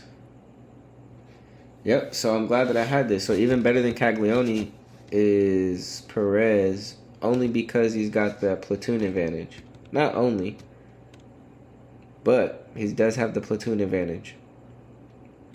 It's not where I really would like it to be, though, as far as I would have preferred this be in like the 450, 500 range for me to say like, oh, this is a complete standout split. Don't get me wrong, 400 is ridiculous still. At 400, Will Bacon is crazy. Best on the team, it looks like it. Yeah, against the lefty, yeah. So let's see, what is Kyle Freeland gonna do? Kyle Freeland doesn't really walk a lot of people. Perez is a lefty, right? No, he's a righty. No, he's a righty. Alright, so 18% K rate is kind of low. So green is better for the batter, red is better for the pitcher. He is giving up a high fly ball ratio, and he's giving up 659 slugging. So Perez does match these numbers. He does match these numbers. And this is an average, so there's a ceiling to this, right? There's an upside to this. There's an upside to these numbers.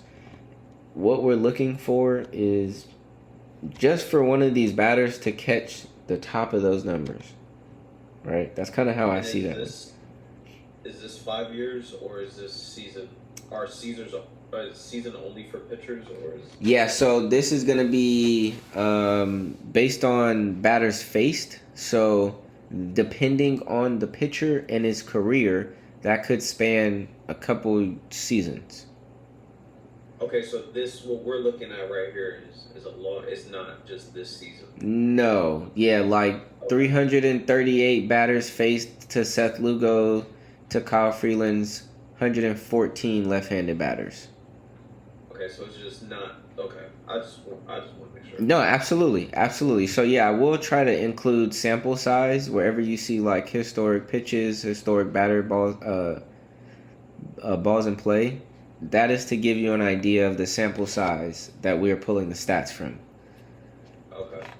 And then, like I said, depending on the person's career, when they got pulled up, things of that nature, some players may have a larger sample size than others. All right, cool. Let's see here. I do like Salvador Perez, but I feel like we could get something better.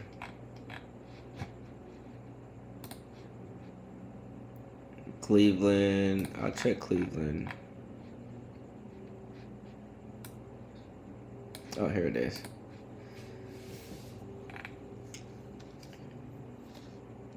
So we're looking for Cleveland bats. Any 3 legs? We're cooking up the collab play right now, bro. Cooking it up. Yep. Yeah, no, we're cooking for you right now. I mean, really, it would be Corbin Carroll. I don't like anything from Arizona, though. So Gabriel Arias has the best split against Merrill Kelly. Yeah, to be honest, like, I know Merrill Kelly is not having one of his better seasons, but I'm not to say I don't trust today's pitchers board, but I do think that we could find some variety elsewhere. I understand why that they did it this way.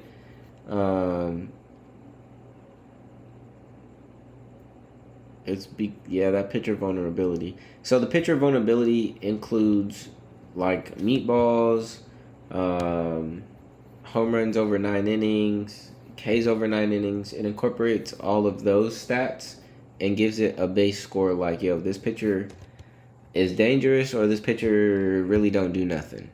So that's why we see the pitcher vulnerability score. The most thing that I really look at in here, though, is ERA. I look at who's giving up the most runs. So, yeah, I honestly like Toronto against Liberatore more than I like anything else. Boston versus Sheehan. That could be a good matchup.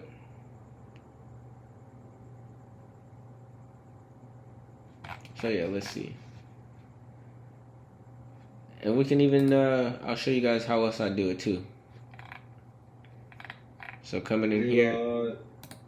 Do you like, oh yeah, you did say them. Did you say Seth Lugo? No, right? For pitcher? Yeah. Yeah, targetable pitchers. Okay. Alright, so plus 200 ISO. I want at least like 8 pull barrel.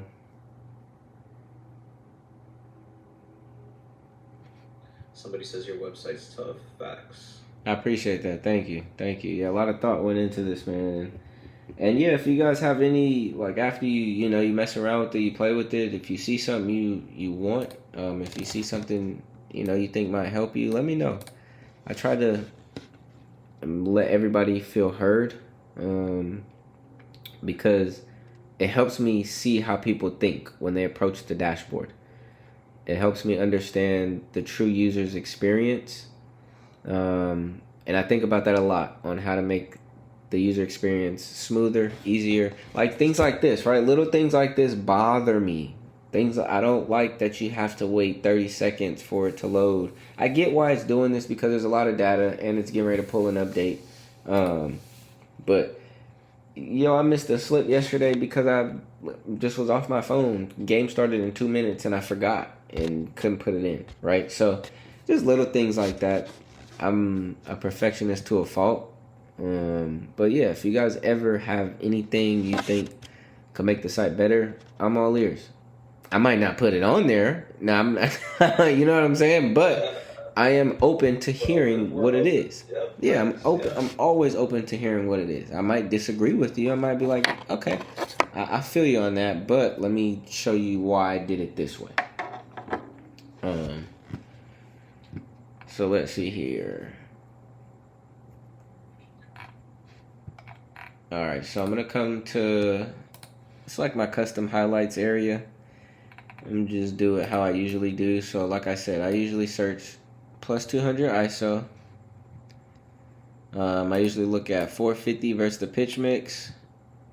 450 Woe Bacon versus the pitch mix. I want them to see the pitch at least 40% of the time. That's just me, right? I know a lot of people do 30 to 50. I want 40. Don't ask me why. That's just the number, the sweet spot that I fell upon. And I started seeing things that I liked. From there, I'm looking at least, for pull, like I said, we were at 8. I'm looking at least 8 pull barrel. Depending on what the matchups are, I may even do raise or lower the pull barrel, just depending on what's on the board for the day. Now, what we have here are hitters that have plus 200 ISO, that see a pitch 40% of the time, and against that pitch have a weighted on-base average per contact of 450 plus. So that's what we are looking at right now. When I'm looking at this, primary pitch usage is what that is. Primary pitch coverage means how often the hitter overlaps with that pitch. So Contreras and Walker pretty much jump on that four-seam fastball the most. And then it will go Dingler and Torkelson. So when you're filtering out this 40%, Mm-hmm. right, for this pitch, right? Mm-hmm. Is that 40% of what the pitcher throws this season, or is that overall? Like, I just want to make sure. No, you're good. Yeah. Nah, that's overall based on the sample size that we have. And so based 5 years, right? Yes, correct. Correct. But again, remember, it's based on the pitcher. So if the pitcher is new, if the pitcher's only been pitching for 2 years, if the pitcher's new, it'll be based on So yes, it is a rolling period though. And I felt like for pitchers, that's better to have. Because now I'm just trying to make sure I'm understanding that it's not like certain pitchers, right? Like so correct. Cam Schindler obviously hasn't been in the league for 5 years. Correct. So and like your Savage, Mizorowski, that like 2 years for them. So yeah, no, absolutely, bro. And that's why I don't mind these type of questions. Like I said, this is the first video I've done like this. And this one is of length too. So I know my group probably appreciates it. I know your group appreciates it, bro. So, and I'm very appreciative of you making this happen because this is dope. Good. Shout out to you you're the one that made it happen, bro. So shout out to you, bro. So thank you. Looking at the filters, it then goes by. It tells you last 10, right? So this is the last 10 batted ball events, exit velocity, air rate, ground ball rate, launch angle, ISO, all types of stuff, right? So if we're filtering by ISO, these are the players that have the top ISO. I personally really like Canzone lately. I think he's been in a really good spot to do a lot of things for that team.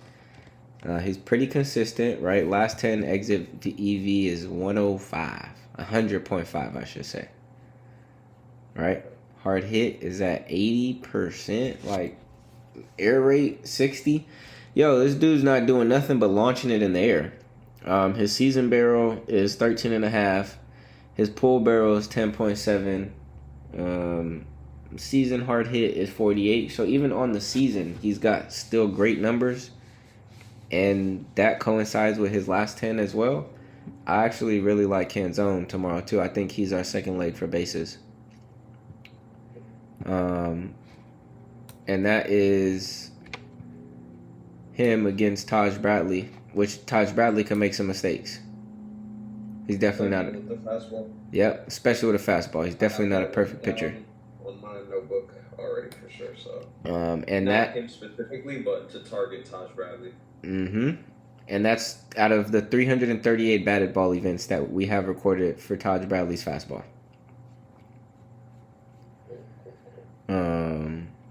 So yeah, Burleson, Canzone.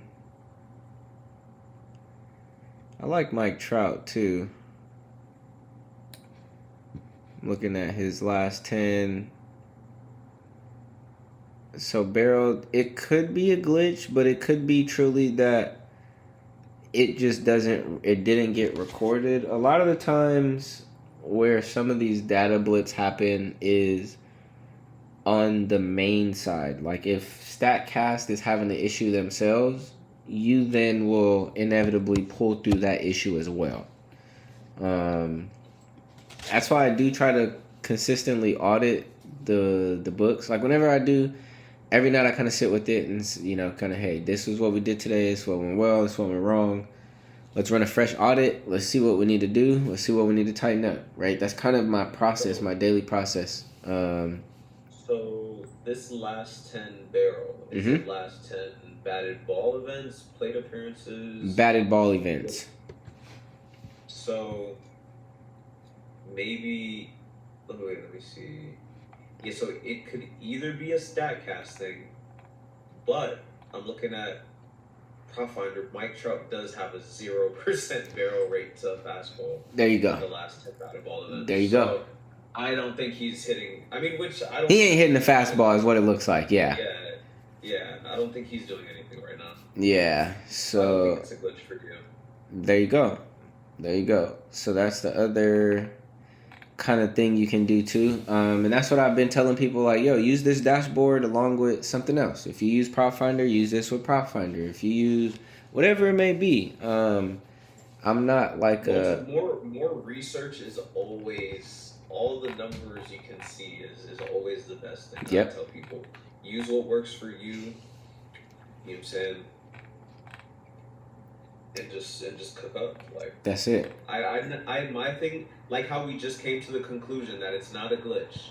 I looked over here, there's 0% barrel. You looked over there, there's 0% barrel. Mm-hmm. But then there will be data apps that are beefing with Proffinder or other apps beefing with you or other apps beefing with other apps. But in all reality, we're all getting the same data from the same place, bro. The same place, bro. So why is there ever like an art, like, you know what I'm saying? I think about that all the time. What I'm doing with this. Yeah. Like, you know, I don't know anybody in this space. Never been in no beefs or any of that. So I'm trying to just have as many, you know, collabs and bridges built with creators as possible. But I feel like, you know, people have terrible digital footprints with stuff like that, bro. Like, yeah, if we're all looking at the same data, like, guys, like, let's all just beat the books. Like, that's it. What we're supposed to be doing. That's like, it. So we got Alec Burleson and Canzo, bro. Yep. And then, so as you guys see, I kind of flipped through a few different areas within the dashboard to really find props. The other one that I've really been falling in love is this price discipline board. This one is strictly, not strictly based on odds, but it's heavily odds based. And the reason being is because odds definitely do play a huge part in profit. But then they do tell a story. For me, I have to look at it because I don't like taking goblins. A lot of the times, goblins are just bad odd props.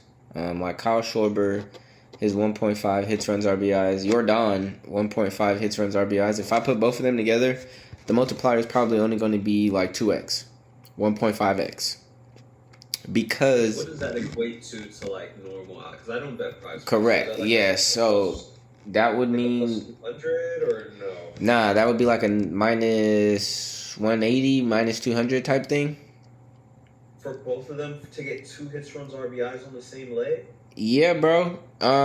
Like so, and that's why. Yeah, no, that's why I don't like prize picks for certain props because of the payouts. It's trash.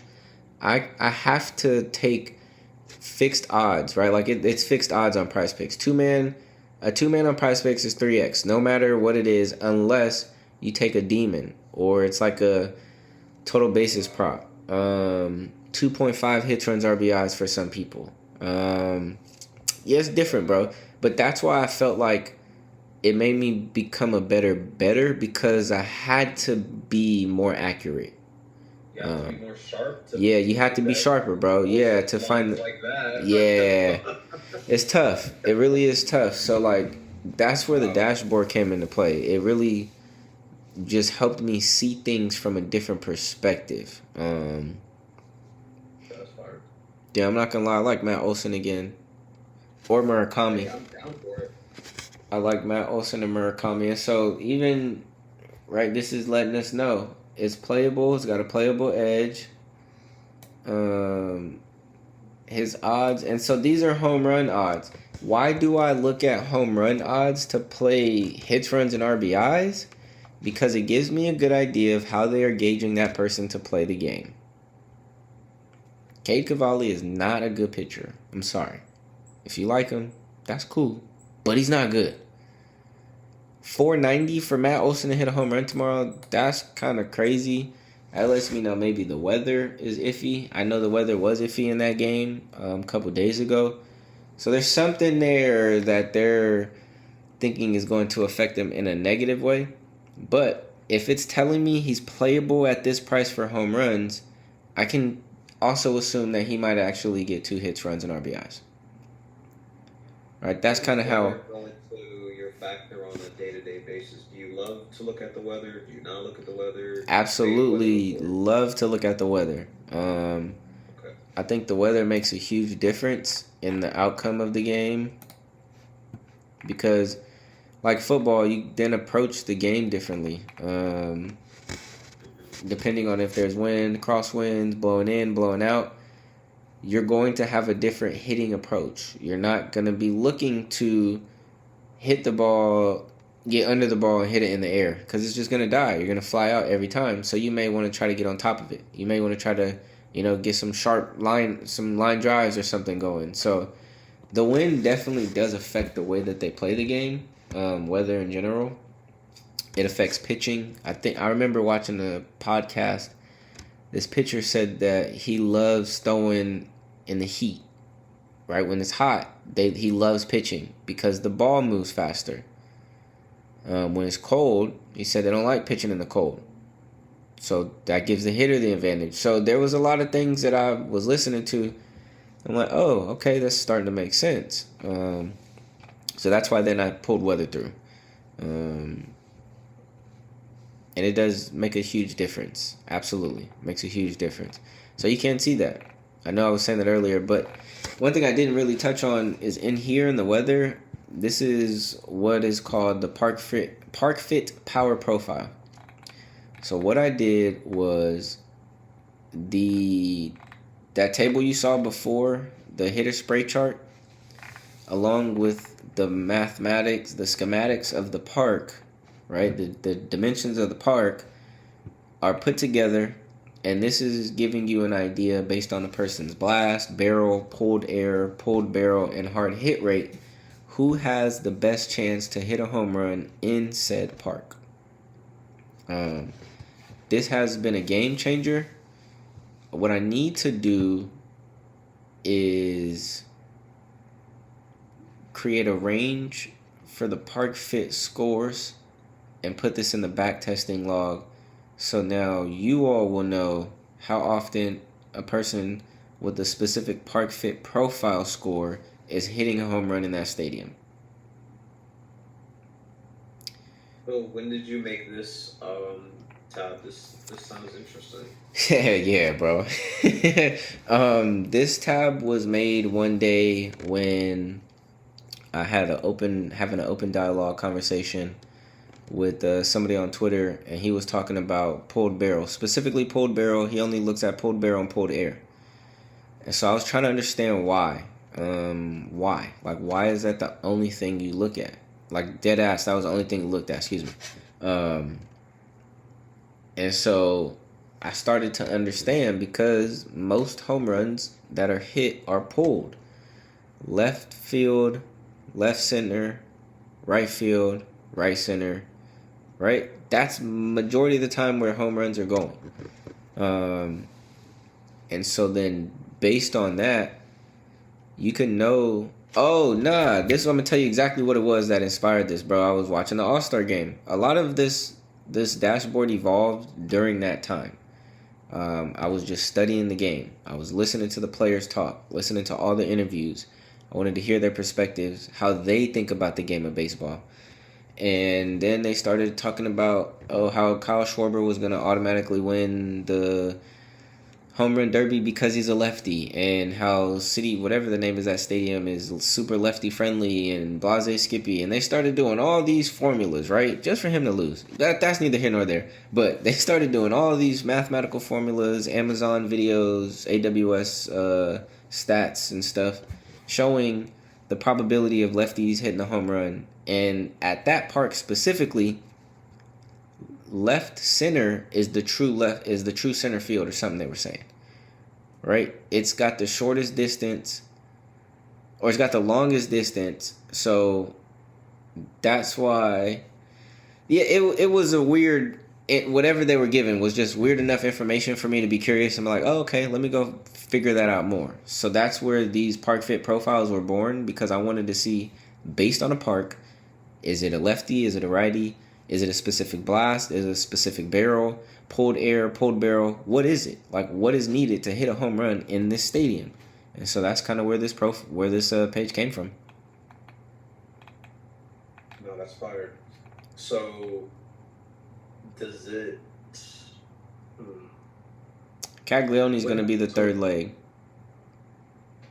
Just cool with that. yeah, just looking at this. Hold on, let me see. Sorry, I didn't mean to cut you off. You don't even gotta trust me. You're not cutting me off because if it's your flow of the play, but trust me, I'm betting Jack tomorrow. So Yeah, you could do that. it just stuck out. He's got 23% blast, 14% barrel, 27.6 pulled air, 9.7 pulled barrel, but 53.2 hard hit. Yo, when I seen this man swing that 451 at the home run derby and it went to the third row, but had way more room to keep going had there not been a third row, I knew Cags was going to be a problem. Now, I know you saying you watched the home run derby interviews. Did you see the interview with Kyle Schwarber where he said that it would be a righty to hit the farthest home run?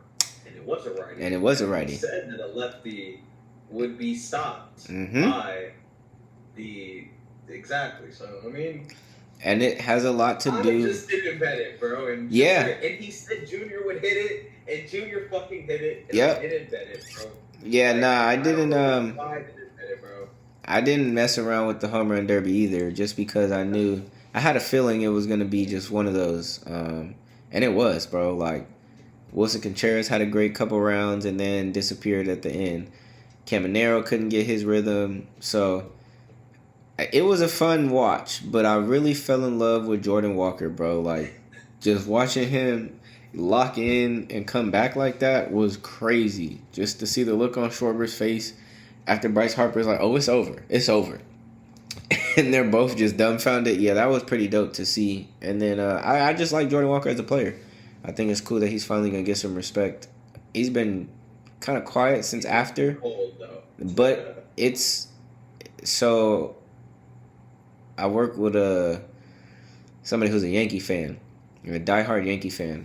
And he was explaining that one of Judge's MVP's year, or the year he won the Derby or something, the same thing happened.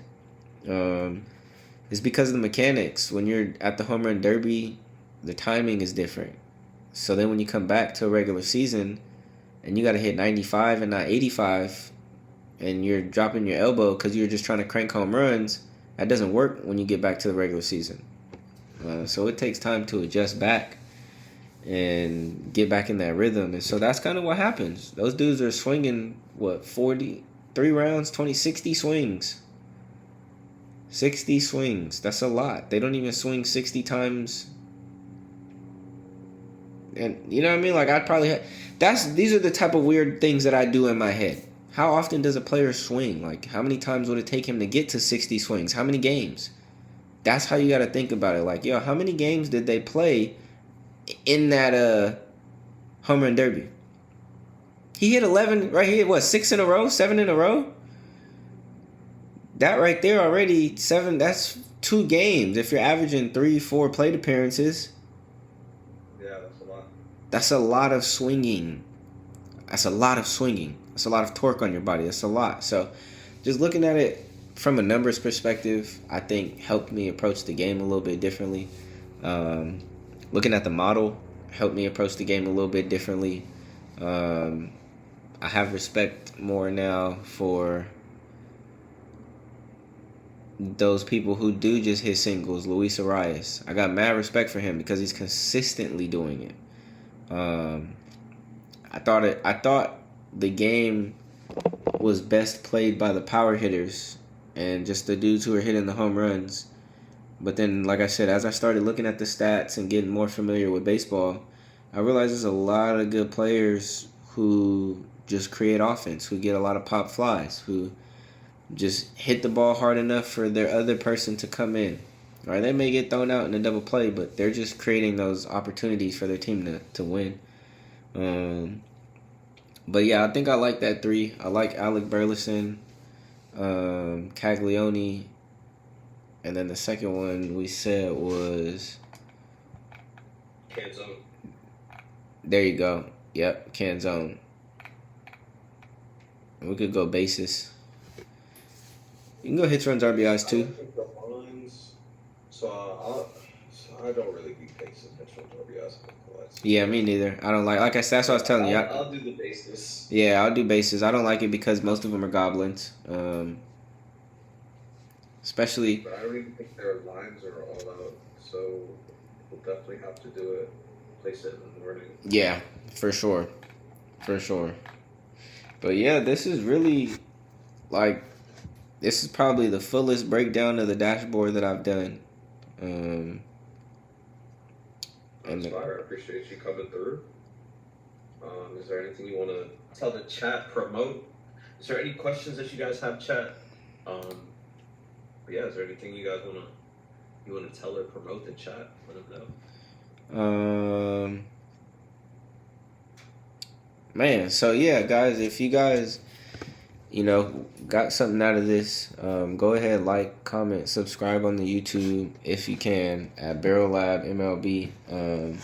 I plan to keep dropping a whole lot more content. I plan to keep, upgrading the model. It is free, so you guys are more than welcome to continue to use the dashboard at barrellab.io. If you did want to support what's going on here and be a part of this in the long run, because I should mention, I do all sports, so there will be NBA in the dashboard. NFL will be within the dashboard once we get there. I got a couple of my boys do hockey and soccer, so this is not like I'm here for baseball season. Like, this is something that started as just a thought, and within a few weeks, a couple months, has now turned into a full-fledged product with the business model behind it that I really am pushing. So yeah, if you guys did want to be a part of that and support it, you can become a member through the YouTube. You'll get extra breakdown videos and things of that sort. Pretty much this on steroids, right? It'll be just like this. I drop 2 member videos a day. That's what I'm trying to do. On top of the overview chat, the breakdown that I do every day. On top of the Discord that we have, you guys will get access to, right, we'll do live streams. Like I said, the member-only videos. If you guys have any questions, I get those answered in a expeditious fashion. So now that's really it, man. Like I said, I really am here to just help the community. I don't want to do anything for just me. If I'm doing something, it's because I want to see somebody else's family get put in a position to win. I want to see you guys doing this for somebody else. Being like, yo, bro, I learned this, so let me go ahead and lace you with that, right? So yeah, one thing I will say is just pass it forward. If you got something out of here that you think somebody else could benefit from, pass it forward. Tell them about it. Don't be stingy with blessings that you know could bless other people. Regardless of how risky. That's what I love to tell people, not to cut you off. No, yeah. You didn't find me just randomly. Maybe you did, but bro, 9 times out of 10 it's because somebody else retweeted. Yep. Somebody else liked. Yep. Somebody else tagged me in something. Yep. So when y'all cash with us, you gotta keep more people tap in when they see that there's random people winning. Yeah. People can see that we win as the quote-unquote capper all the time, but if there's random people in your community winning and you guys are tagging us and spread the word, it makes it real. Because it helps us way more than y'all think. Oh, sending us money or what. Helping other people find us is what really helps the most as well. So yeah, I just had to let you know and let your people know. Nah, facts. Here, I'm actually definitely do that. I'm gonna stop sharing my screen, but I'm gonna chill for a couple minutes. But I'm gonna stop sharing so that way I could get with the chat again. But yeah, guys, like I said, if you got some value out of here, just let it be known. I don't need you guys to sign up monetarily. That's not what I'm asking for. All I'm asking is that when you guys do show up, just show up ready to learn. Right? Show up ready to ask questions. If you're using the dashboard, be willing to give feedback. It doesn't get better unless you guys tell me what it needs. I see things a certain way, and because I made it, I'm biased. And not in a bad way, but I just am. So I need somebody to be like, and that don't really make no sense. Constructive criticism. Absolutely. And I'm not afraid of it. Like I said, I've been in crypto, I've been in a different kind of space before where you could tell me, hey yo, that was trash, bro. Like that was just trash. You could tell me, I'll be like, all right, bet, let me know. All right, cool. It won't be trash next time. You won't have to tell me anything twice. That's what I'll tell you. You tell me once, I'll be like, okay, cool. Let's go ahead and get it fixed up, and then I'll be ready to bring it back to you, nice and clean. So, yeah, guys, I appreciate you guys rocking with me. I still see the numbers stay pretty solid through the whole time. So, yeah, that's what's up. That's what's up, man. Hey, man, I appreciate you coming through, bro. I also plan to do this a month, probably. So this is probably going to be like maybe a thing every month at the end of the month, but I don't know. So we'll see. I'll probably invite you on for NFL because like I said, I'll probably do this for every month. And since I already got you on for MLB, I'll probably definitely do the NFL one with you. Absolutely, bro. At that time. So I appreciate you coming on, bro, and we'll see what you got later cooked up on the timeline, and I appreciate you coming through, bro. Yes, sir. Yeah, I appreciate you too, Stacking, man. Thank you, guys. Yo, appreciate you, chat. Thank you, guys. I'm going to holler at you guys, man. That's crazy. You still awake, bro? And it's 3? That's dedication, yo. That's what's up, bro. Bro, I stream 5 hours a night. I'm probably still going to be live for another hour. That's what's up. Hell yeah, that's what's up, bro. Yeah, well, I'm following you now. I'm tapped in, bro, so I'll be on here whenever you're streaming. I'll definitely try to do my best to hop in and show some love. All right, bro. I appreciate you, bro. Peace. Hell yeah. Have a good one, bro. You too, bro. Later.